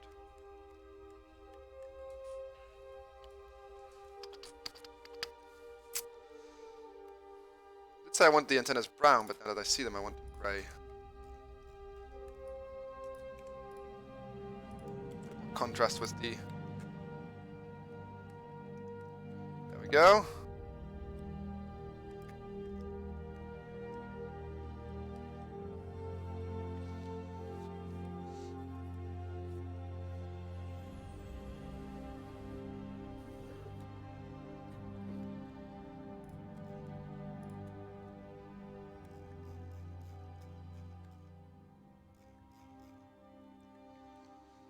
Now let's add some grills. It's gonna be, this one's gonna be here. That's gonna have a grill pattern over it.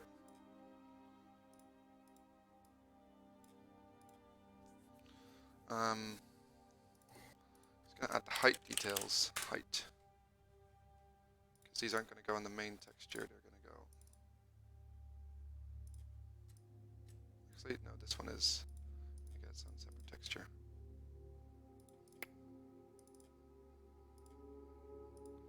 Where are my saved patterns? There we go. Save that. It should be, if I'm not mistaken. Yeah. Alright.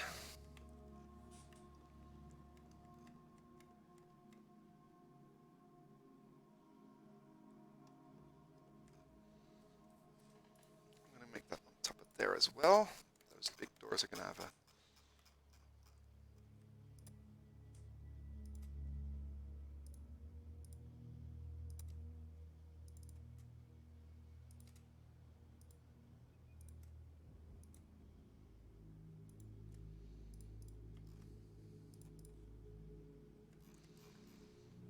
So I'll make the shuttle bays in a similar fashion.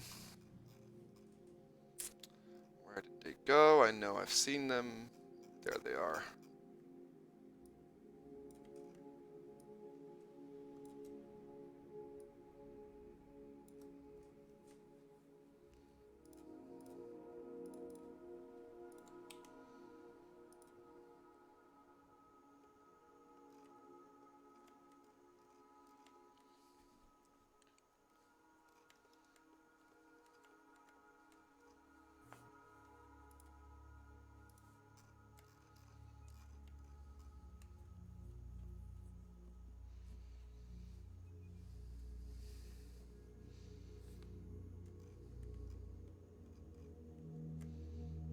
I need to check, because which part of the UV are these things? So they're those two things, okay, because I wanted them to have the grill as well.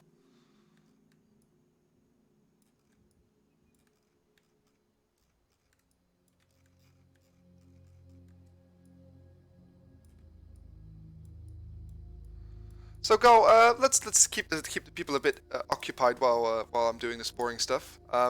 You've been very quiet. Tell me, what are you building at the moment? I'm just actually waiting for a shield. A shield? Yeah. What kind of shield? Well, yeah, a bubble shield that goes around my mining vessel so I can stop smashing it against things accidentally. Sounds like something that is useful. So why haven't you got it yet? What happened to your previous shield? I haven't had a shield before. It takes a lot of platinum to make one. Ah, you're just mining platinum then? No, I've already done the mining. I'm just waiting for the assemblers, well, refineries and assemblers to go now. Ah. So it's more of a time sink than anything else. Yeah. We'll get there. We'll get there. Well, I'm using the newer shield mod. Set grills. Is that the one with the fancy bubble effect as well? Yeah, it looks really cool. So I thought, all right, let's have a go. But it takes, I think you need 50 field emitters, which each needs something like 7 platinum. Really And that might seem fine, but it takes about, from what I can tell, it takes about 2 minutes in an upgraded refinery to make platinum. But there's probably a better way to do it. I don't know if arc furnaces or something improve the rate at which you get platinum, but maybe.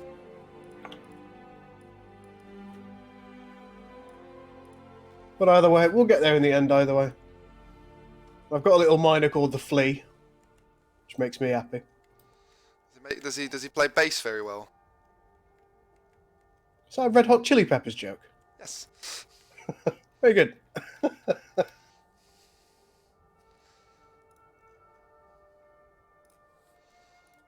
New layer. Raised plates. Now we're gonna make these white so they stand out. because that's going to make life easier.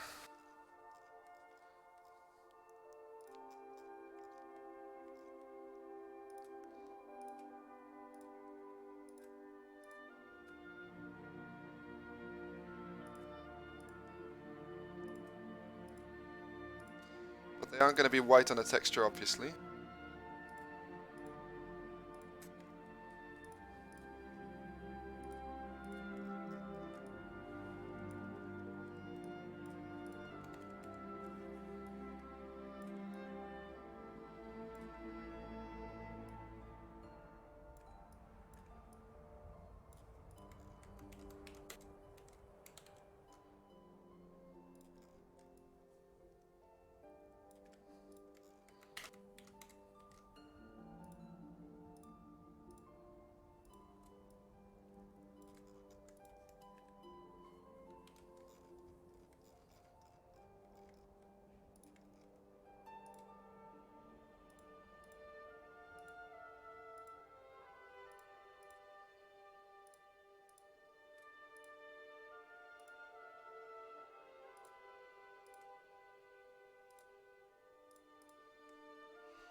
Right, Graham, if you've got any more questions, now might be a good time to ask them as well, because, you know, not really answering anybody else's questions, ATM.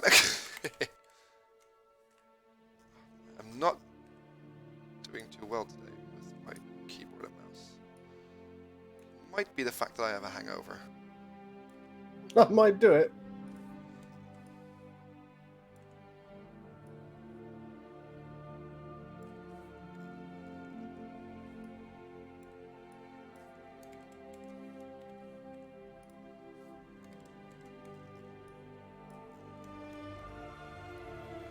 By the way, Gal, do you recognise the music? I can't hear the music because I don't want to hear you twice. Oh, of course. I'm sorry. That's yeah. I mean, I'm already bad enough one time. I love you dearly, but hearing the same thing twice is just, it drives you mad, doesn't it? Yes, it that actually can make me really angry when I'm speaking to somebody and they don't have their mic set up properly and it just starts feeding back. It just makes my blood boil. Like, no, fix your bloody, fix your gosh darn mic. It's a shame, by the way, Gal, that you don't have or don't like. I don't know if it's either Borderlands. I don't know if you have it actually. I think you, maybe do you have it? What do you mean, the original Borderlands or Borderlands 2? Because we've played Borderlands 2 together. Oh, have we? Oh yeah, we never continued that. No, we just haven't got around to it at this point. It's not a staple for my channel, and I hate to say it, but you know, with limited time, I've got to try and think about what's going to be useful for the channel. You hear that, guys? Channel interests about friendship and fun.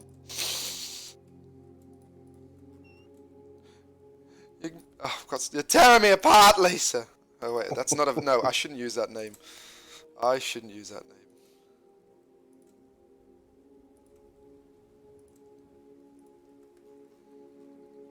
It's a bad name for me to put in my mouth.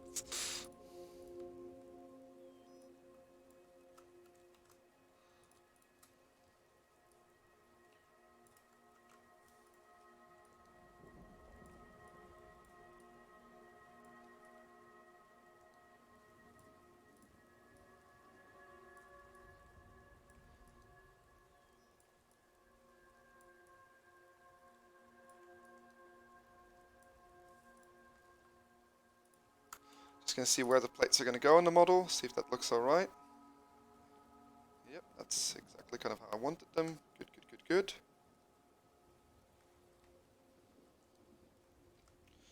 Now once these plates are done, I've actually got most of it done. I've just got to add the glowies and then we're good to go.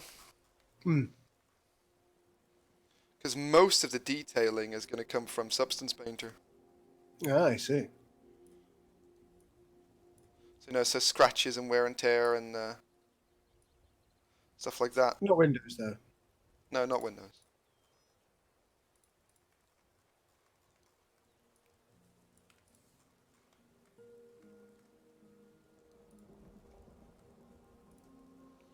I've got a bit of Skyrim exploration music on. It's got this nice sound of rain falling A bit of thunder in the background. I find thunderstorms to be so relaxing.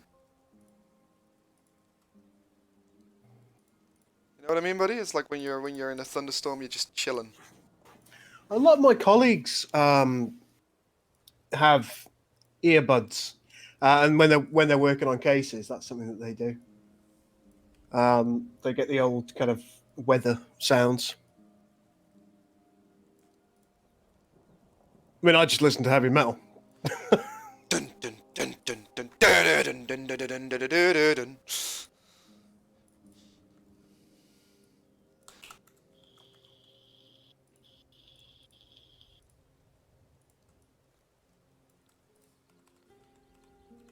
Jeremy Soule, brilliant composer.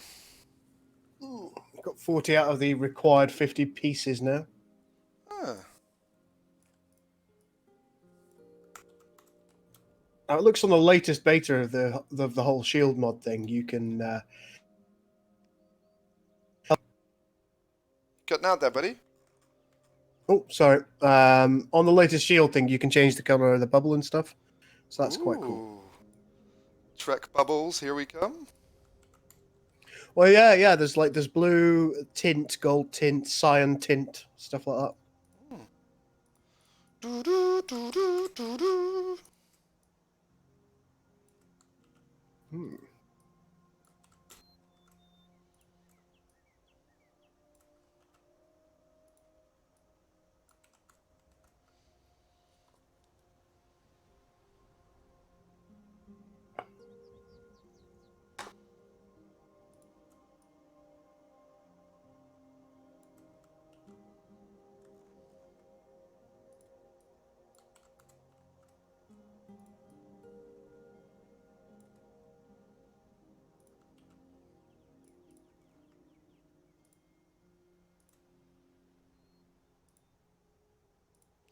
But Chris, here's a good question. How can you have any pudding if you don't eat your meat? I don't know. And how can you have your meat if you don't eat your pudding? I still don't know. Well, we don't need no education. We don't need no. You know that the how can you have any meat if you don't eat? That's from the song. It's like the school teacher in the background yelling at the end of the song. You! Yes, you! Stand still, laddie! How can you have any meat if you don't eat your pudding? And how can you have any pudding if you don't eat your meat? It's one of the most confusing things I've ever heard in a song. I rather suspect it's intended to be, given the proclivities of that band. Yeah.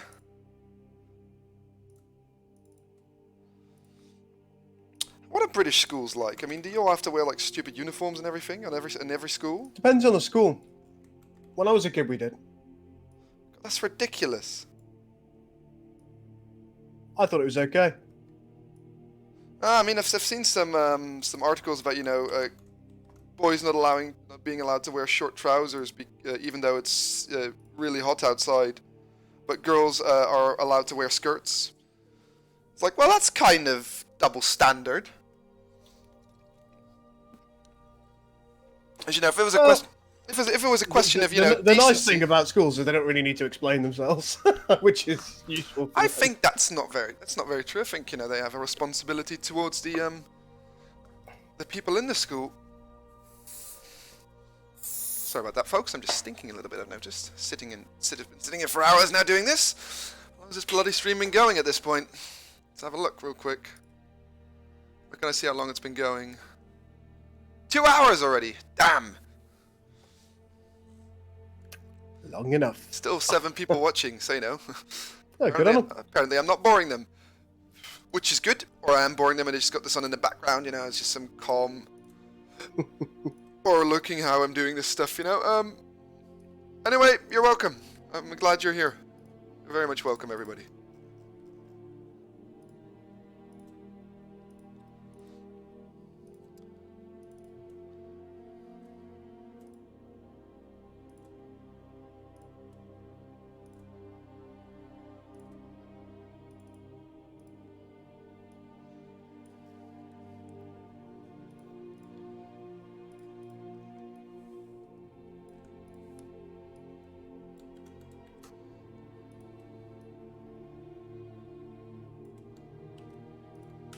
Let's have a look, see how the plates are looking on the station at this point. Oh.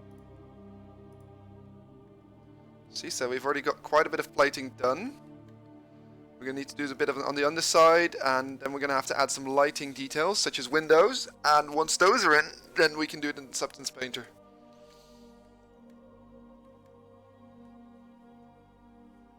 Boring is relative. Thank you, Bruce McGee. Bruce McGee. That's a brilliant name. Bruce McGee. Bruce is the guy that did the submod for us. Oh, which submod did he make? He made the icon restoration submod. Ah, I didn't know that. There you go. Doing the community a good service, Bruce. And if you've ever got other modding aspirations, we're always looking for people that know a bit how to code in Sins. So if you feel up for it, this is your call to action. A Blackhawk will be ready to pick you up in 15 minutes. Not the hawk. Not the bees! Not the bees! No! No! Did I push it too far? Because in the end, it doesn't really matter.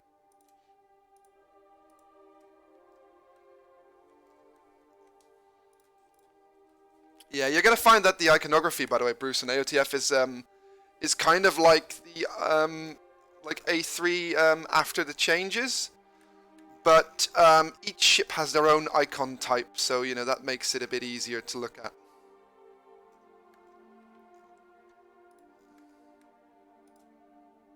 So it's not an A3 where it's just a generic icon for a capital ship. No, each capital ship type has its own icon. So you know, an attack cap has its own icon, a support cruiser has its own icon, a regular cruiser has its own icon.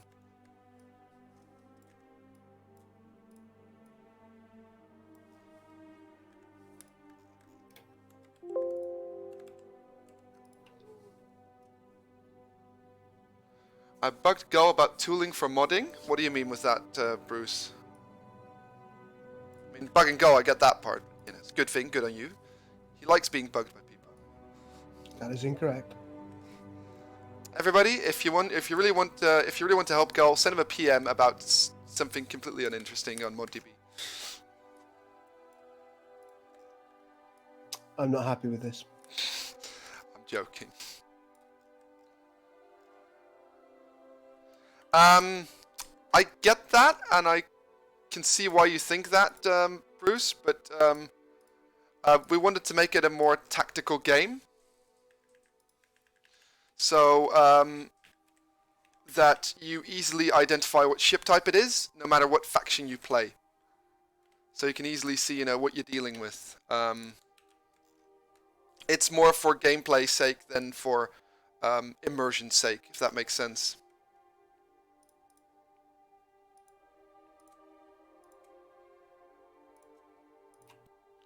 Well, we still, of course, try to maintain a high amount of immersion. You know, there's sometimes you've got to make some sacrifices for the sake of gameplay.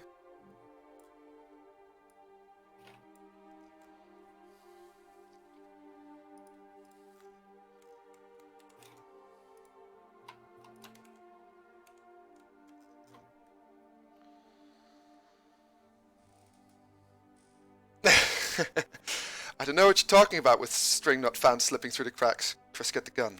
Get the gun. Well, that'll always happen. He said there's string nut fans slipping through the cracks. I'm sure there is. He knows too much. Well, that's going to happen, and we no longer actively develop Star Trek Armada 3, so they're going to stay there, I'm afraid to say. Yeah. If you want to bring out an unofficial patch, you're free to do so. And the fact of the matter is the string knot fans that slip through the cracks have slipped through Christian's cracks, not mine. Mm-hmm. I know that. It sounded like you were fervently defending yourself. I wasn't attacking you over your skills. No, I'm irked about it. You know how I feel about anything that doesn't work as it's supposed to. How come you're still happy with the AOTF then? Well, we haven't done it yet. That's true.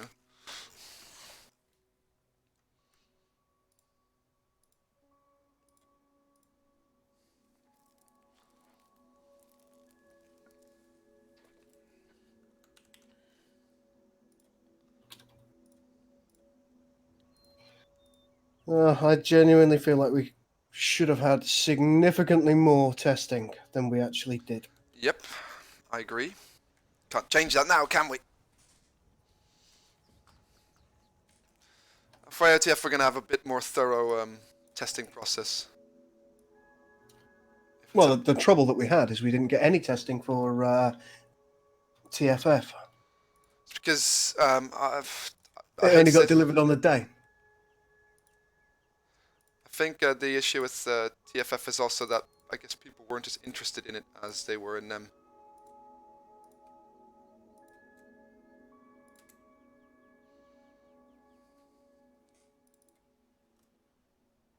The same tools would work for any Sins mod. Oh, we don't have any official tools really, do we? We just got there are some tools that fans made, like the buff builder and stuff, which are alright, but nothing proper tool wise. Kind of just do it all on our own really. There's a wiki which we use, which shows you which entities can go where. It's the Sins references.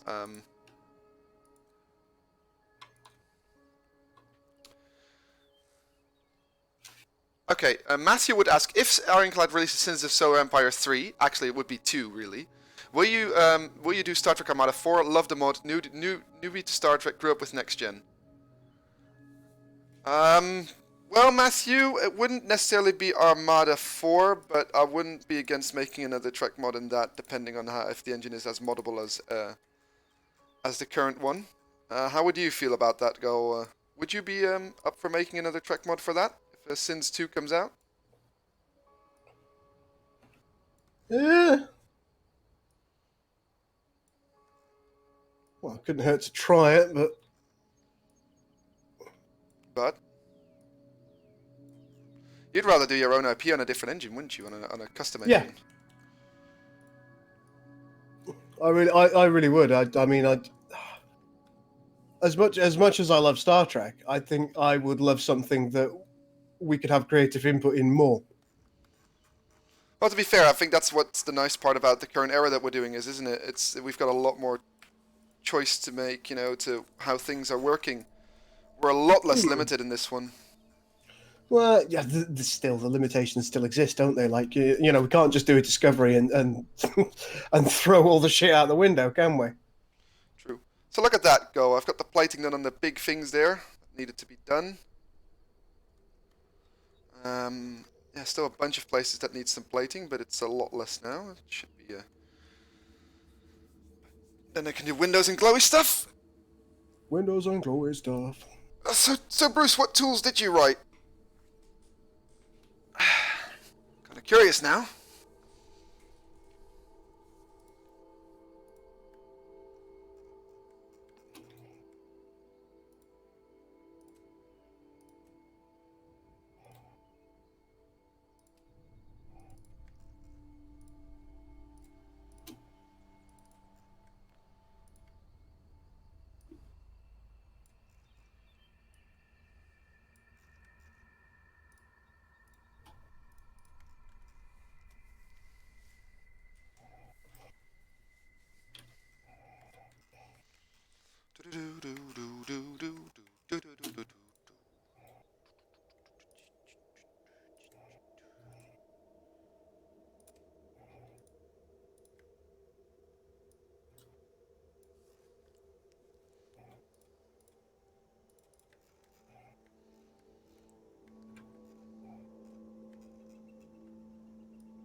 Check strings to spot entity referencing string IDs that don't exist in. Oh, you've made a tool for that.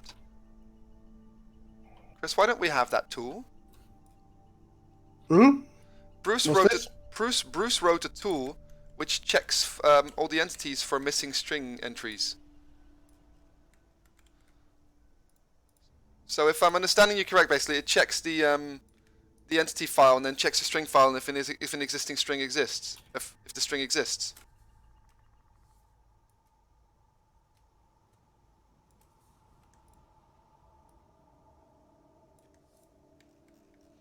I mean, if you're willing to share that with us, that would be actually really useful, wouldn't it? Not if people are doing their jobs, no.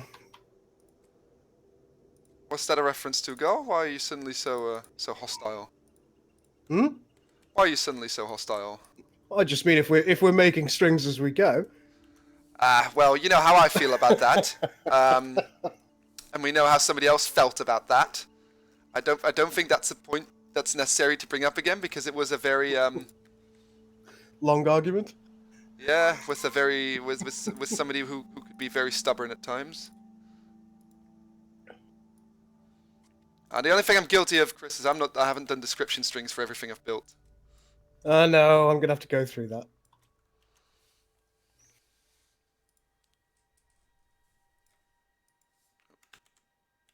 There we go.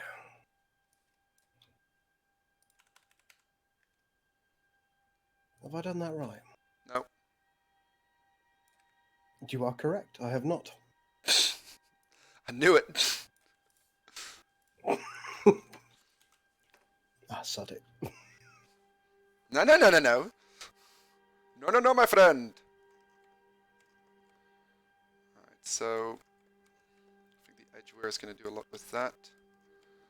I think, yeah, I need to do some stuff on that.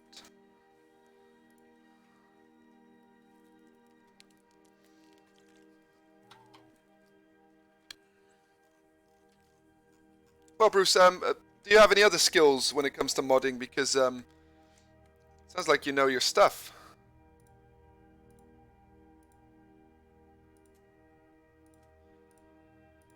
So if you're able to write abilities and stuff, that would get you a first-class ticket to get the hell into Steamville, wouldn't it, Chris? Absolutely. It's something that we definitely need.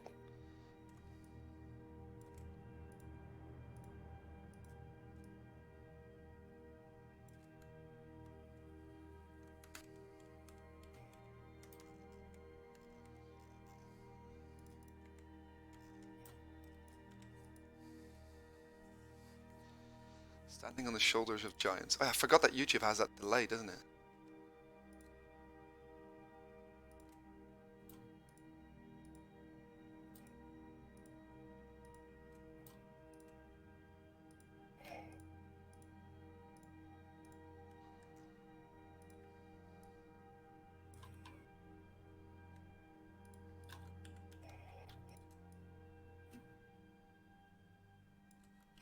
Do do do. Do do do. Do do do do. Do do do do do do do do do do do.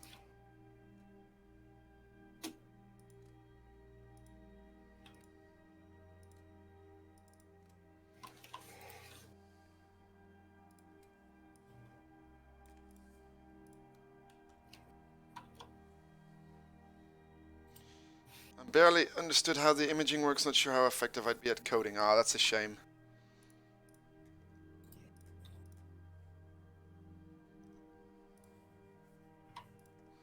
Oh, by the way, I don't know if you'd be interested in this, Gull, but Extreme Slayer recently acquired Star Trek Bridge Crew. Hang on, who's Extreme Slayer? You know, Slayer used to be one of our testers. I believe you. But yeah, he got Bridge Crew. I think we should play that again sometime in the future. Do you think that fits with your channel? Yeah, Bridge Crew certainly does. We can do it from two perspectives as well. I swear I had a ramp a minute ago. Yeah. Maybe you were wrong. There it is. Good.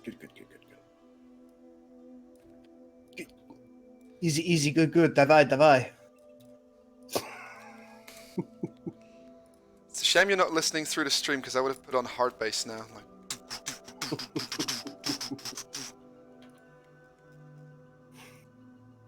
Hard Bass Remix 2018.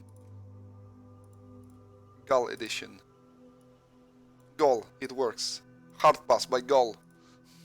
Sounds Russian enough, doesn't it? Yeah. Go. still needs plates? What still needs plates? Plates, plates, plates, plates, plates, plates, plates, plates, plates, plates, plates, plates, plates, plates.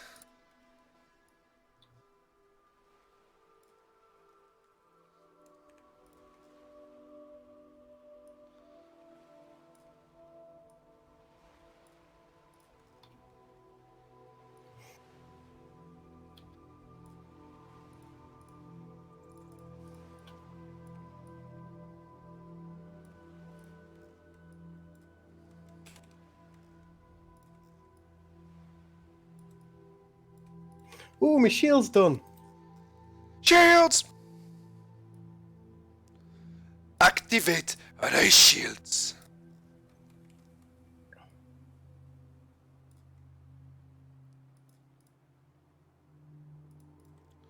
Go, have you got a good movie that you recommend? A good sci-fi movie?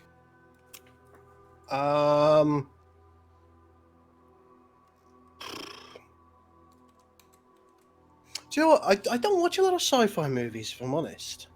Trek's the only sci-fi that's good enough for you? No, like movie-wise, I tend to.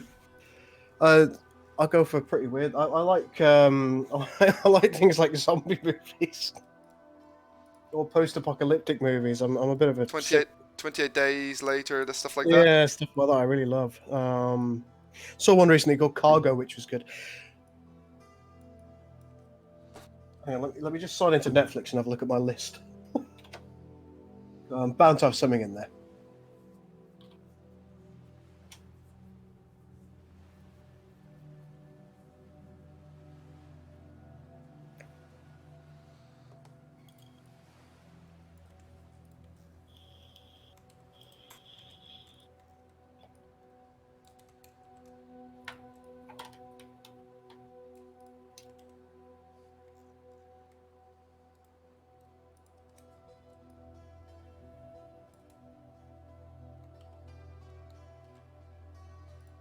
Somebody wrote something on our Facebook page, Go.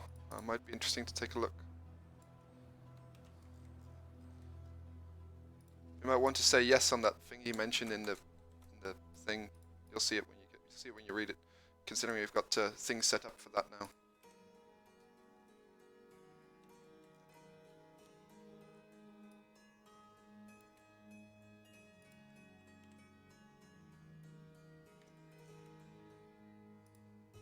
Altered Carbon was good. Don't know if you've seen that. I haven't yet. I quite enjoyed that. It's a series though. It's not a film.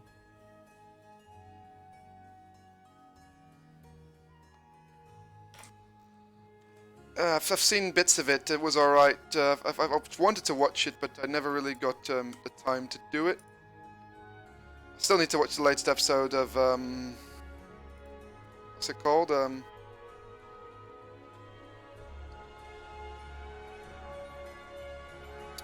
Thingy. Ah, Thingy, of course. Yeah, Thingy. You know the one. Stuff and things. Ah. Also, I'd recommend Happy. Happy? Yeah. Why have I got the feeling that it's everything but happy? Why does that make me definitely be sure that I'm right about that?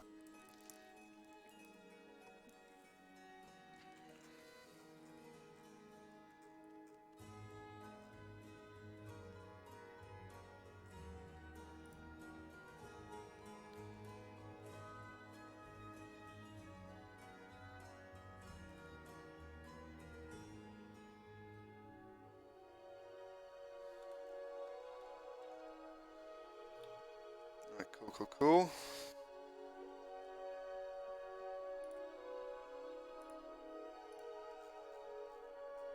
Oh, dude, the shield is super cool. You know, it's also super cool. How close this thing is to completing.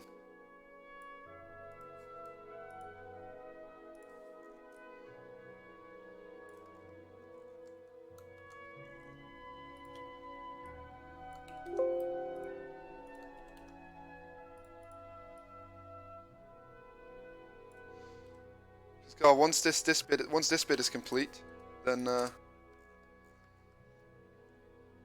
it's gonna be great. Trust me. Trust me, I know my thing is gonna be great. Gonna build a wall. Trump, you're an endless source of memes.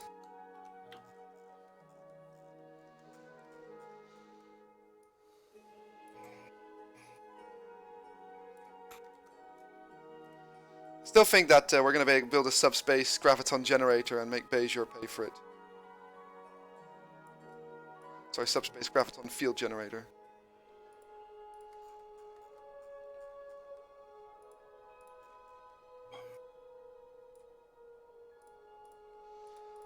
Make Cardassia great again. I know there was some things on the model which I felt like still needed detailing.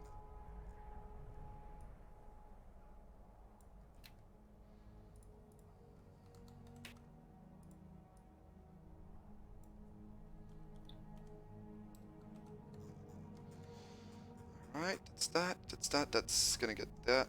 That's gonna get from there.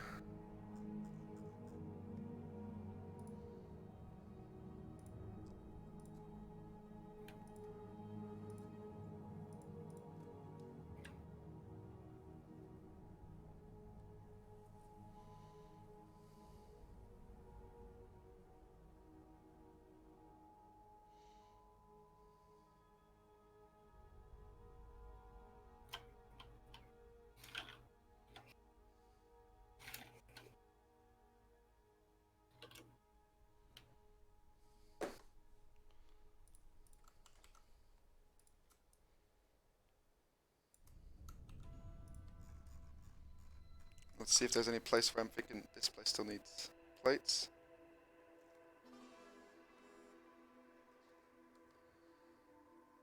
Nope. Time to start adding the glowies.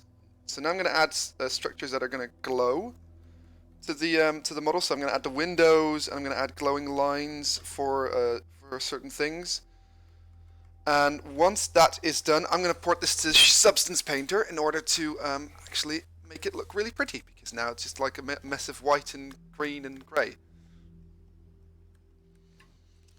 So right, let's start on the glowies. Let's start with the windows. See what color I need to make these in. Because of course we've got some windows set up here. Does it need to be black?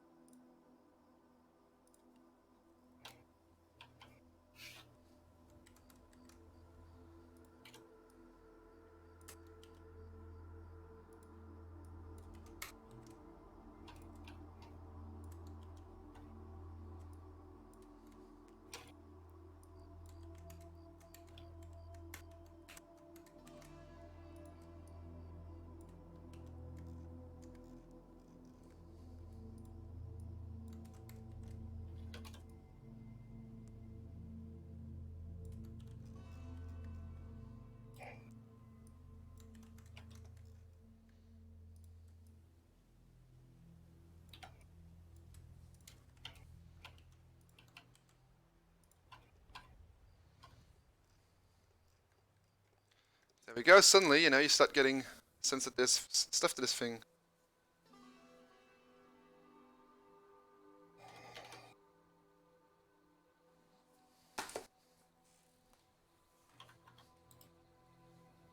I make broke. Oh. What do you make broke? The ship just go dead. Well, the ship itself is okay. But you are not. You're broken on the inside. Oh, very, very true. Wake me up.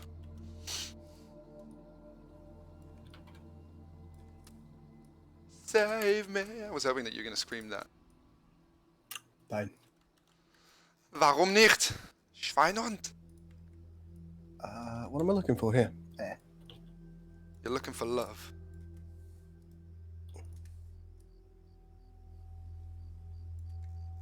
One of those there.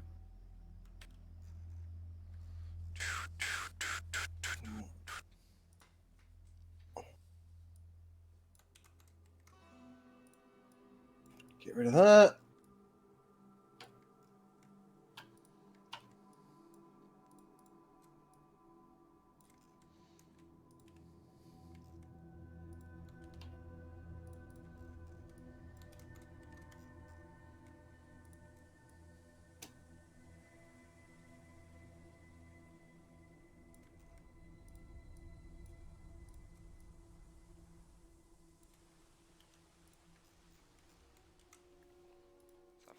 these windows place, how this window placement's going.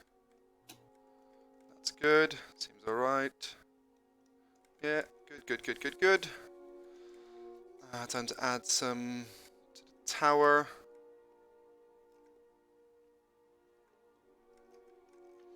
And to add some to the superstructure there, and then the windows are done. Maybe some in the sides here, yeah.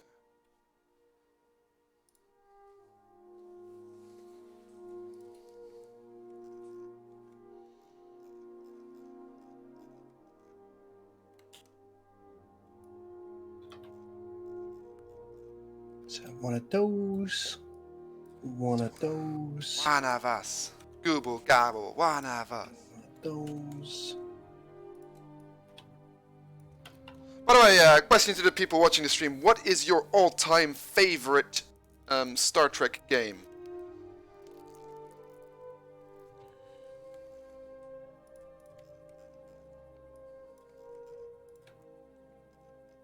BC.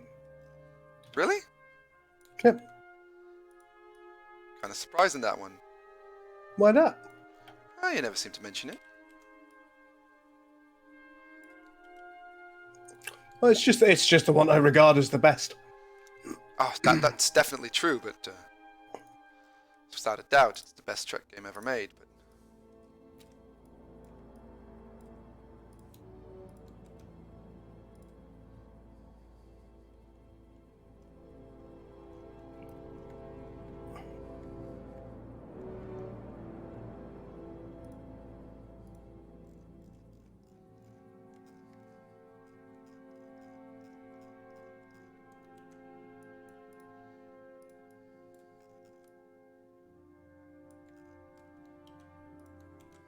Why you no go?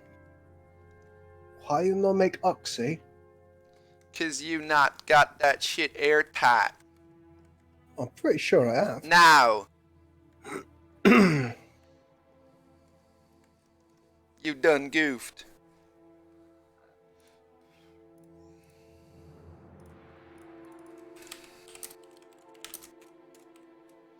Red glowy.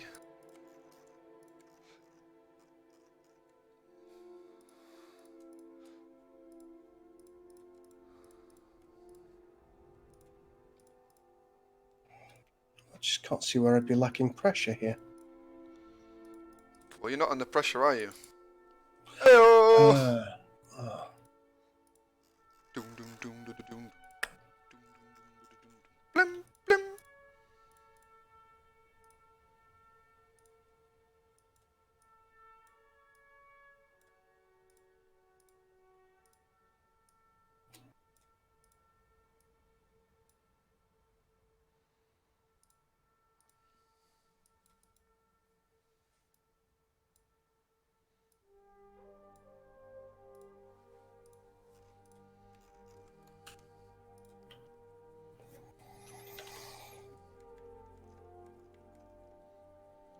Right now for the narrow glowies, and then the glowies are all done. And then we can substance painter this shibbing zing narrow glowies.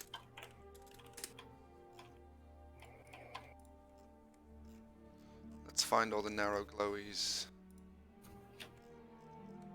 We got a 1, a 2, a 3, a 4. Pretty sure there's more. I got a 1, 2, 3, 4. Pretty sure there's more. Glowy, glowy, glowy. Where'd you go? You channeling Cotton Eye Joe again? If not been for Cotton Eye Joe, I'd been married a long time ago. Where did you come from? Where did you go? Where did you come from? Cotton Eye Joe.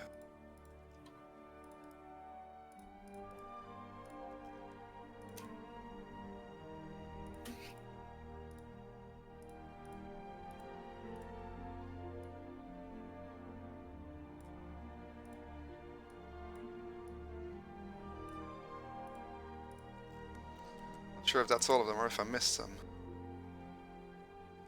Top there, top there. Yeah, I did get them all. Lucky!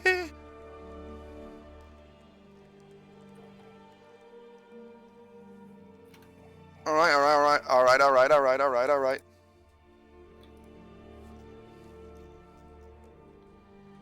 And make a new one called Dry Dock Glowies.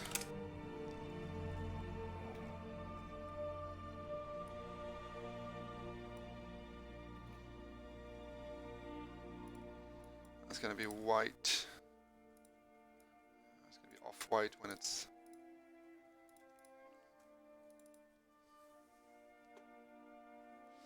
Got a nice pattern on there. I think I've got one which fits.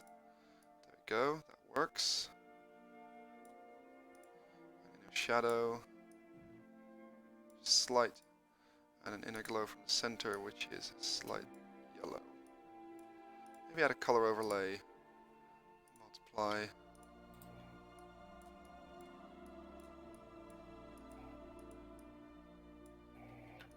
Yeah, that works better.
Matthew Wood says Star Trek Armada 1 due to getting me into Star Trek and the fighter carrier one. That would be Star Trek Invasion. To the question, which is your favorite Star Trek game? Star Trek Invasion was an interesting game. I never got to play it. I didn't have a PlayStation when I was growing up, but oh no. Oh no. I done goofed. I think I done goofed. Pretty sure I done goofed. Oh my, in what regard? Put it on the wrong bit. The texture on the wrong bit. Oh, get rid of it all. Placed on the correct bits. That's the correct bits, isn't it?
Have a look.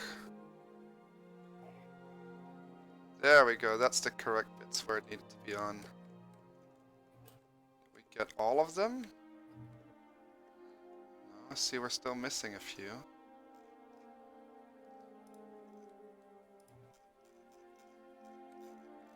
I found a bunch of them though.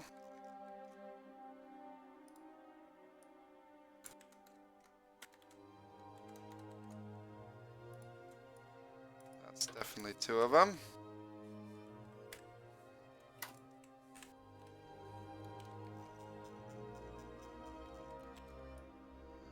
Those, no, that's not two. Oh boy.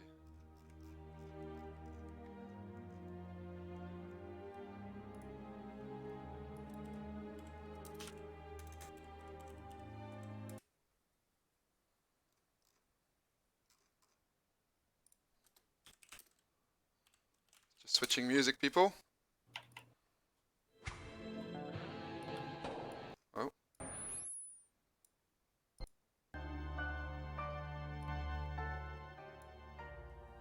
What do you think of Star Trek Discovery? I think it's shit. It shit lost its wonder factor. I see that. Yeah, I get that. I feel that as well. That it's lost its the sense of wonder that Trek's supposed to give.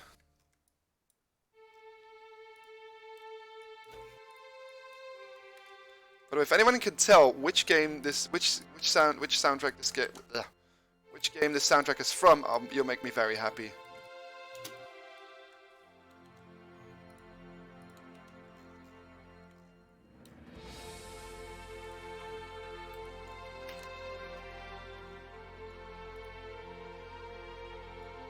I also feel that, by the way, about Discovery, to get back to that, is that it's very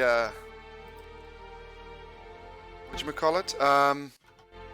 It's very typical modern dark, you know, it's dark for the sake of being dark, you know, that kind of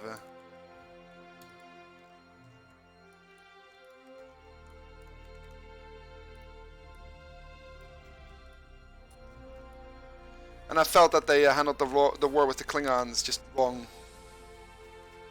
Like, oh yeah, there's a Klingon war, but we're not going to see any of it, you know? It's like 2 or 3 skirmishes you see, and then you get told that everything is going horrible and that people are dying, but, you know, you never get to see any of the real battles, you know? You never get to see any of the major fleet battles that are supposedly being engaged everywhere. And I think that's what bothers me as well. How do you feel about that, Go?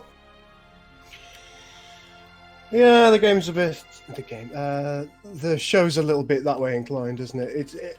I certainly wasn't impressed with Discovery. I was more impressed with the Orville, personally.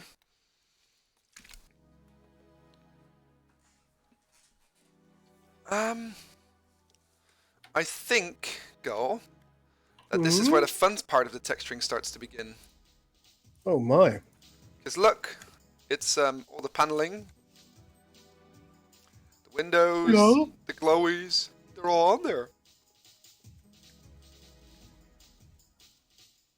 So now it's time to start adding the dust and scratches, which is what we're going to do in Substance Painter. So yay, the stuff that you actually came for to watch is now going to happen. So let's prep these textures. First what we're going to do is wait for the annoying steam pop-up to go away.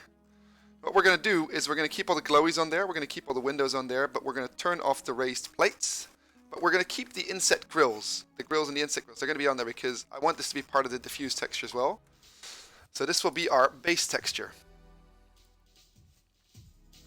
PNG, we'll save this as base. Save this, overwrite this. So now what we're going to do is we're going to make the height map. So what we're going to do is we're going to turn this layer on, which is the an overlay on 50% 50%, what's it called, gray, which sets it perfectly in the middle. So now we have inset grills. We're going to have to apply a different pattern to them. Oh boy, we're at this point. Save as...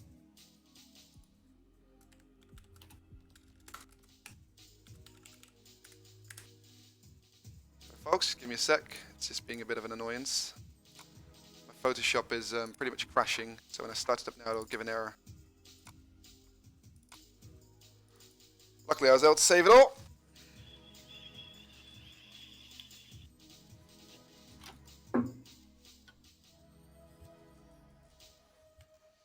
So, what we're going to do now is we have inset grills, right? That's where we were.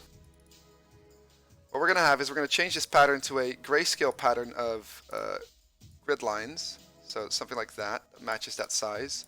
We're going to do a color overlay, which makes it darker with a multiply, which basically means that it's inset.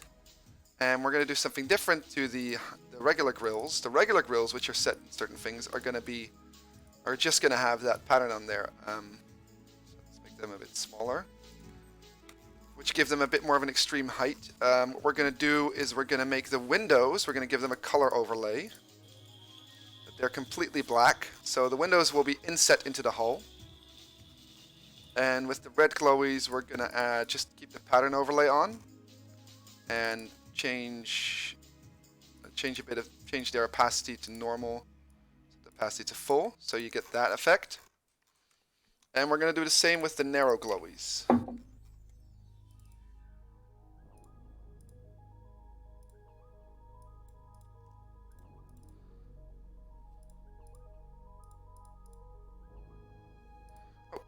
With those lights, we're going to keep them like this, but we're also going to add a color overlay to kind of make them inset into the thing. So we're going to set it to no.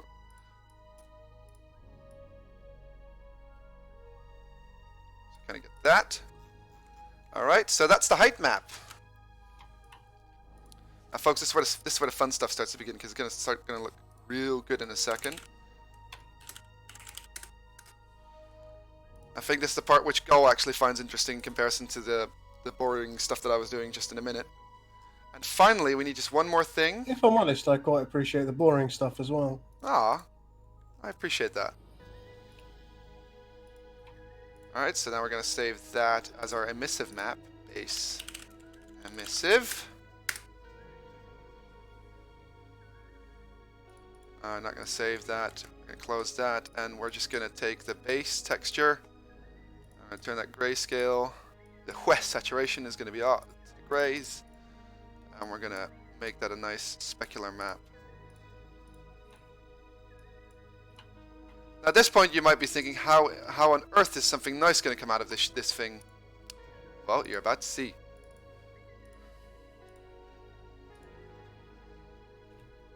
So what we're going to do is we're going to apply a blank material to the model. We're going to re-export it with the UV map now in place. And now we're going to go back in Substance Painter and make a new scene. Discard. I'm going to set it to 1496. So folks, back in Substance Painter, things are about to get interesting. First things first, we're going to bake mesh maps at 1496 of the normal and ambient occlusion.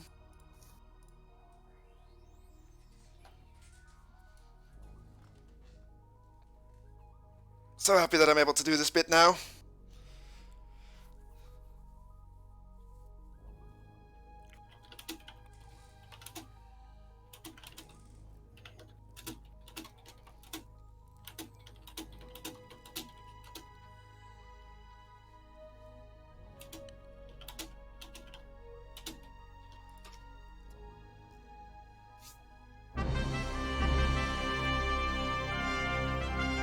Hey, Crazy Down 87, thank you for subscribing.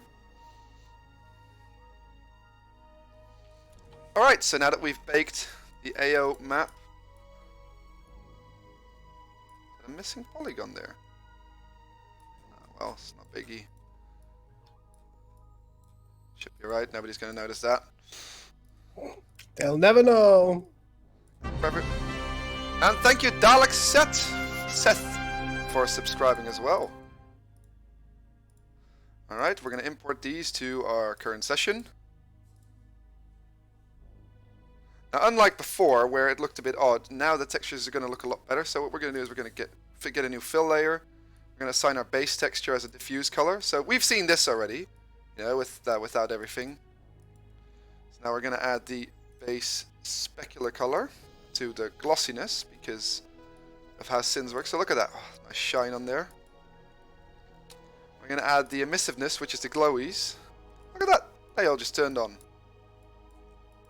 And now here's where it gets interesting. We're going to add the height map. Look at that, suddenly they're all raised plates. They're a bit too uniform, aren't they? A bit too samey. As you can see here, the grills are also slightly inset. And I think the plates are a bit on the extreme side as well. So what we're going to do is we're going to go into height. And we're going to set the height map to about... Hey! Somebody noticed that I'm using the X3. It's actually the X2, the Threat soundtrack. I'm going to set that to 15. Max 17 is alright. It's got a lot of nice features. I'm a fan. Right, so first things first, now that we've got it all, we're going to bake maps again. This time we're going to add world, space, curvature, position, and thickness. Now, as you all know, I like them thick.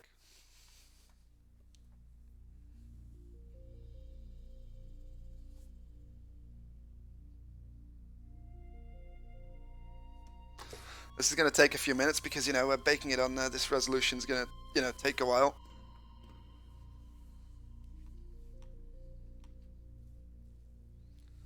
Especially the AO, it's a 1496 map, so usually I try to keep things at 2K.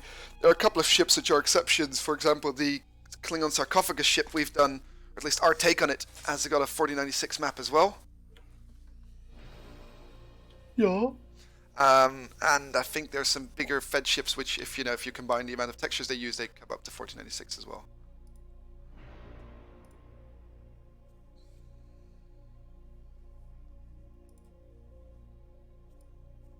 Oh, we've gone up. We've got 10 people watching now. So, Oh hey. my. 9 on the YouTube and 1 on Twitch. That's cool, man.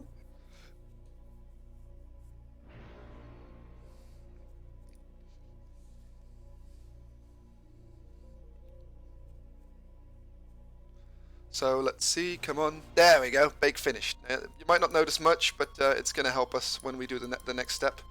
So first thing what we're going to do is we're going to create another fill layer. I'm going to go back, by the way, to diffuse. We're going to turn off everything but emissive. What's going to happen here is I'm going to add dirt and grime, and what I want is for the glowing stuff to always be on, so you don't get dirt that overrides the glowy stuff. So what we're now going to do is we're going to create a black layer, fully black. Now this black layer also doesn't have a specular on it, and it's not glossy at all, so it's just plain, like covered in soot.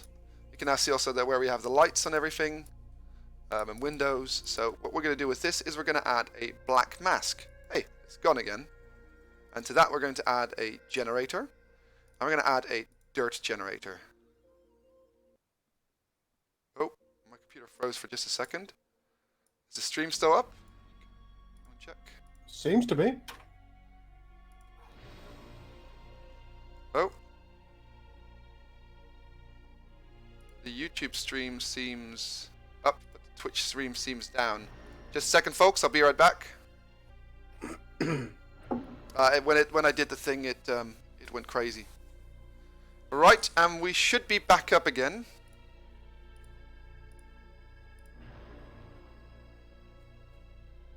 There we go. Let's see.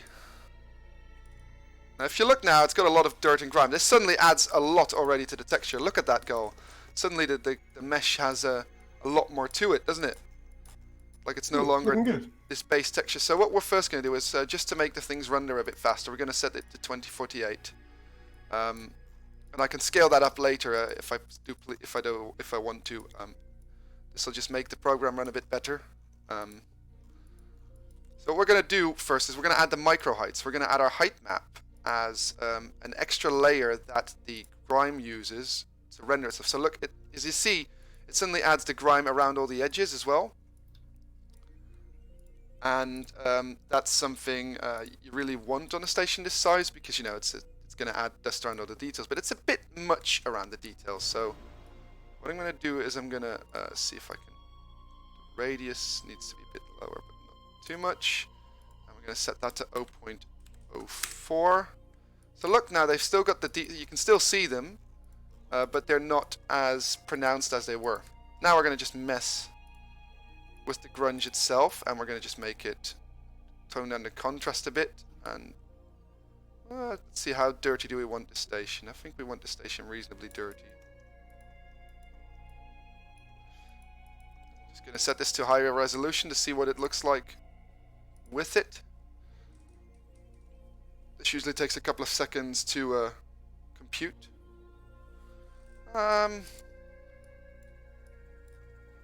Is this good enough, or do we want more? Doubting. I think I want a little bit more dirt. Oh, there we go.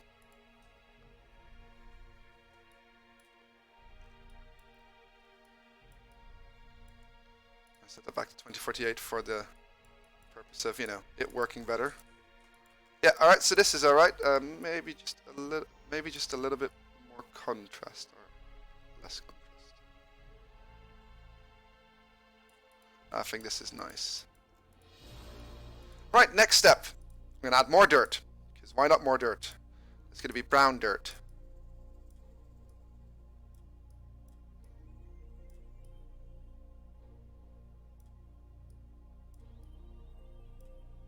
I'm going to do the same. We're going to put specular down, glossiness down, and we're going to do the same. We're going to add a black mask, and for that we're going to use a smart mask. See, where are you at? And we're going to use surface rust. Now what this does is, see, it adds a little bit more of brown. So if we can check this in a diffuse texture, but look, it adds a little bit more brown dirt all over the model. And as you can see, it has a really nice effect on the dry dock part as well. See, because in the texture it was basically just a diffuse texture, but with this dirt on it, it's become a lot better. And we're going to do the same with the micro heights. We're going to add micro height, base height map. Where are you? There we go. And again, we have to turn it on.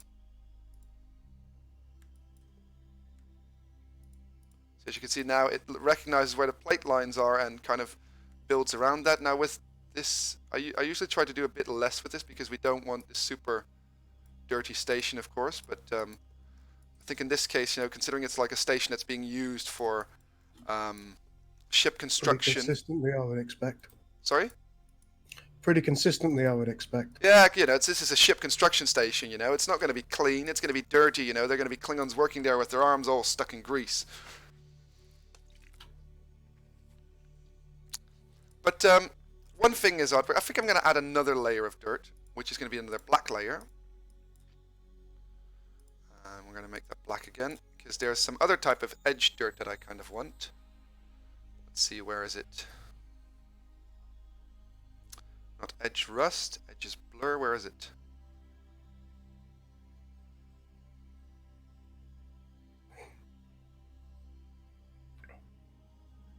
Edges scratched. Let's find...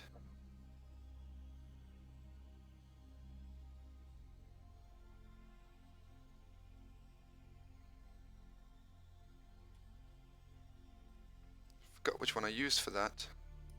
Was that soft, dust soft? I can't remember. Yeah, that's dust soft. See, now there's dust around the edges, as you can see. We're going to set that, set the balance of that a lot lower. Let's check how this looks in high res again. I love how that just takes a minute for the computer to just go like, can't compute. Look at that go. It's added a nice little bit of rust around this dust around the edges, like dust has been piling up. You can see it especially here on the docking arms. You see that? Mm-hmm. Now, this is nice and all, and you've got a nice bit of wear and tear, but it's like it's just dust climbing up, but not like paint chipped away, is it? But we can fix that. So what we're going to do is we're going to build, actually we're going to need a fill layer. I'm going to get rid of this layer. We're going to put it underneath everything. I'm going to make it pure white with a white specular. So it's super shiny, like it's the metal that's underneath. And what we're going to do is we're going to create a new folder. And we're going to take all our previous materials and put them inside the folder. Oh. And we're going to set this to 2048 again because my computer does not like me working on 4K textures. And what we're going to do to that folder is we're going to apply another smart mask. So, Dalek Seth asks, so what are you guys' thought on supposed redesign for the Klingons? For Disco Series 2, in that they will be closer to the Prime Klingons along with new ship designs for Klingons. You see, I don't know if they're going to do that. They didn't say they were going to be like the Prime Klingons. Exactly. They just said they would be different. And that's what worries me. And that is alarm bells. So look at that. It's got all these splotches and scratches on there now, but this is not how you want that to look. Again, we're going to go back to the micro heights because this is something that's being used a lot Now you can see that the wear and tear is a lot around the edges and around the edges of plates, you know, that paint's chipped away and stuff like that.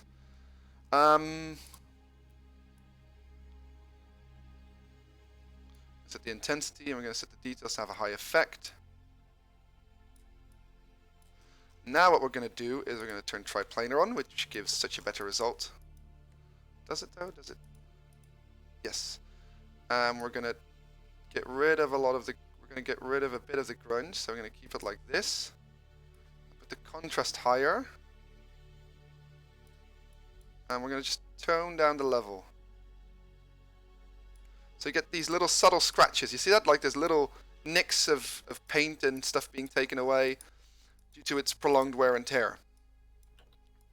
Now this doesn't look good like this because, you know, it's still way too much. So what we're going to do is we're going to add levels, and we're just going to tone it down to be very, very subtle. But what you get is you get these scratches, and you can turn it up slightly. So if you like, if you want it a bit more, I think this is actually a lot nicer.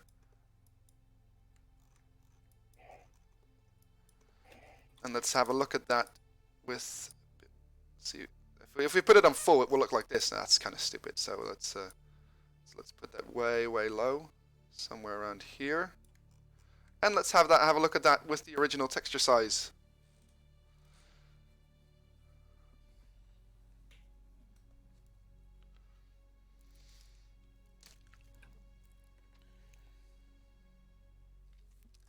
Look at that, folks. Doesn't that look stunning? Paint chipped away on the edges.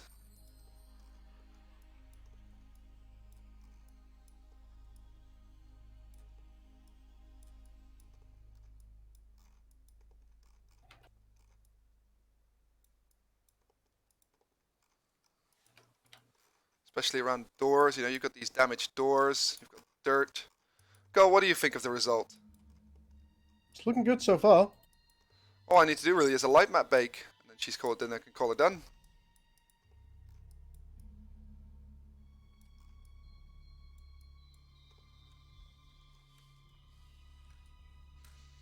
Unless you've got things that you might want to see on this still.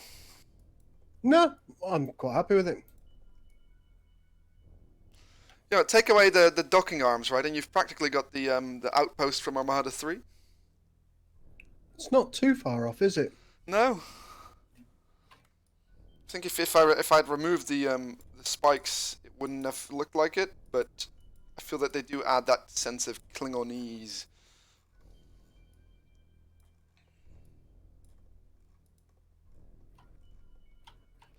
See if we can add another layer of dust to it, a dirt layer.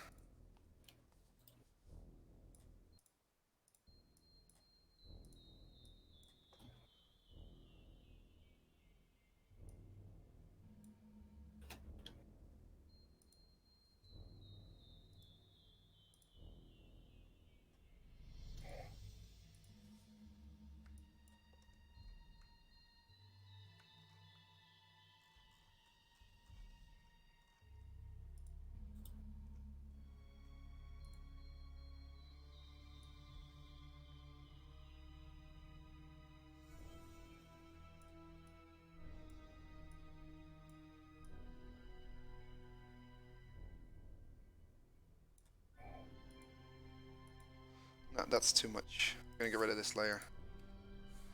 Right, I think this is how it's supposed to be, guys. I think this is a good result. I'm gonna put that back to the original resolution, and I'm gonna export it, and then we're gonna get that thing in game at some point. I'll get some nice pictures and post it up on our Discord, on the CGB Discord. We don't have an official public Discord, do we? No, we don't.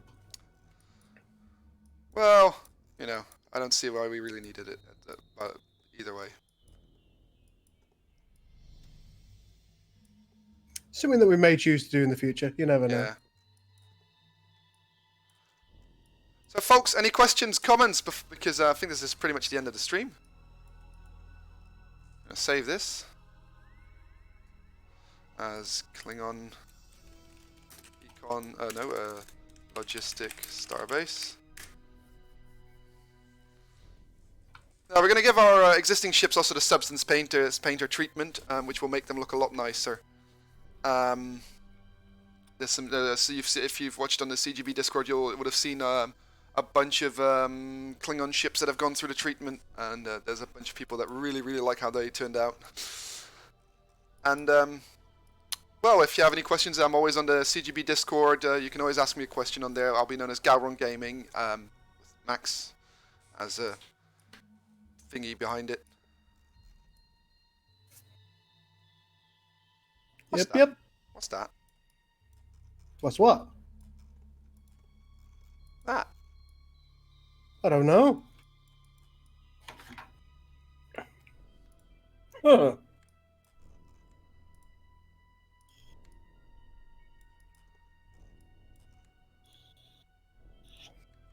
That's probably from one of the overlapping textures, isn't it? No?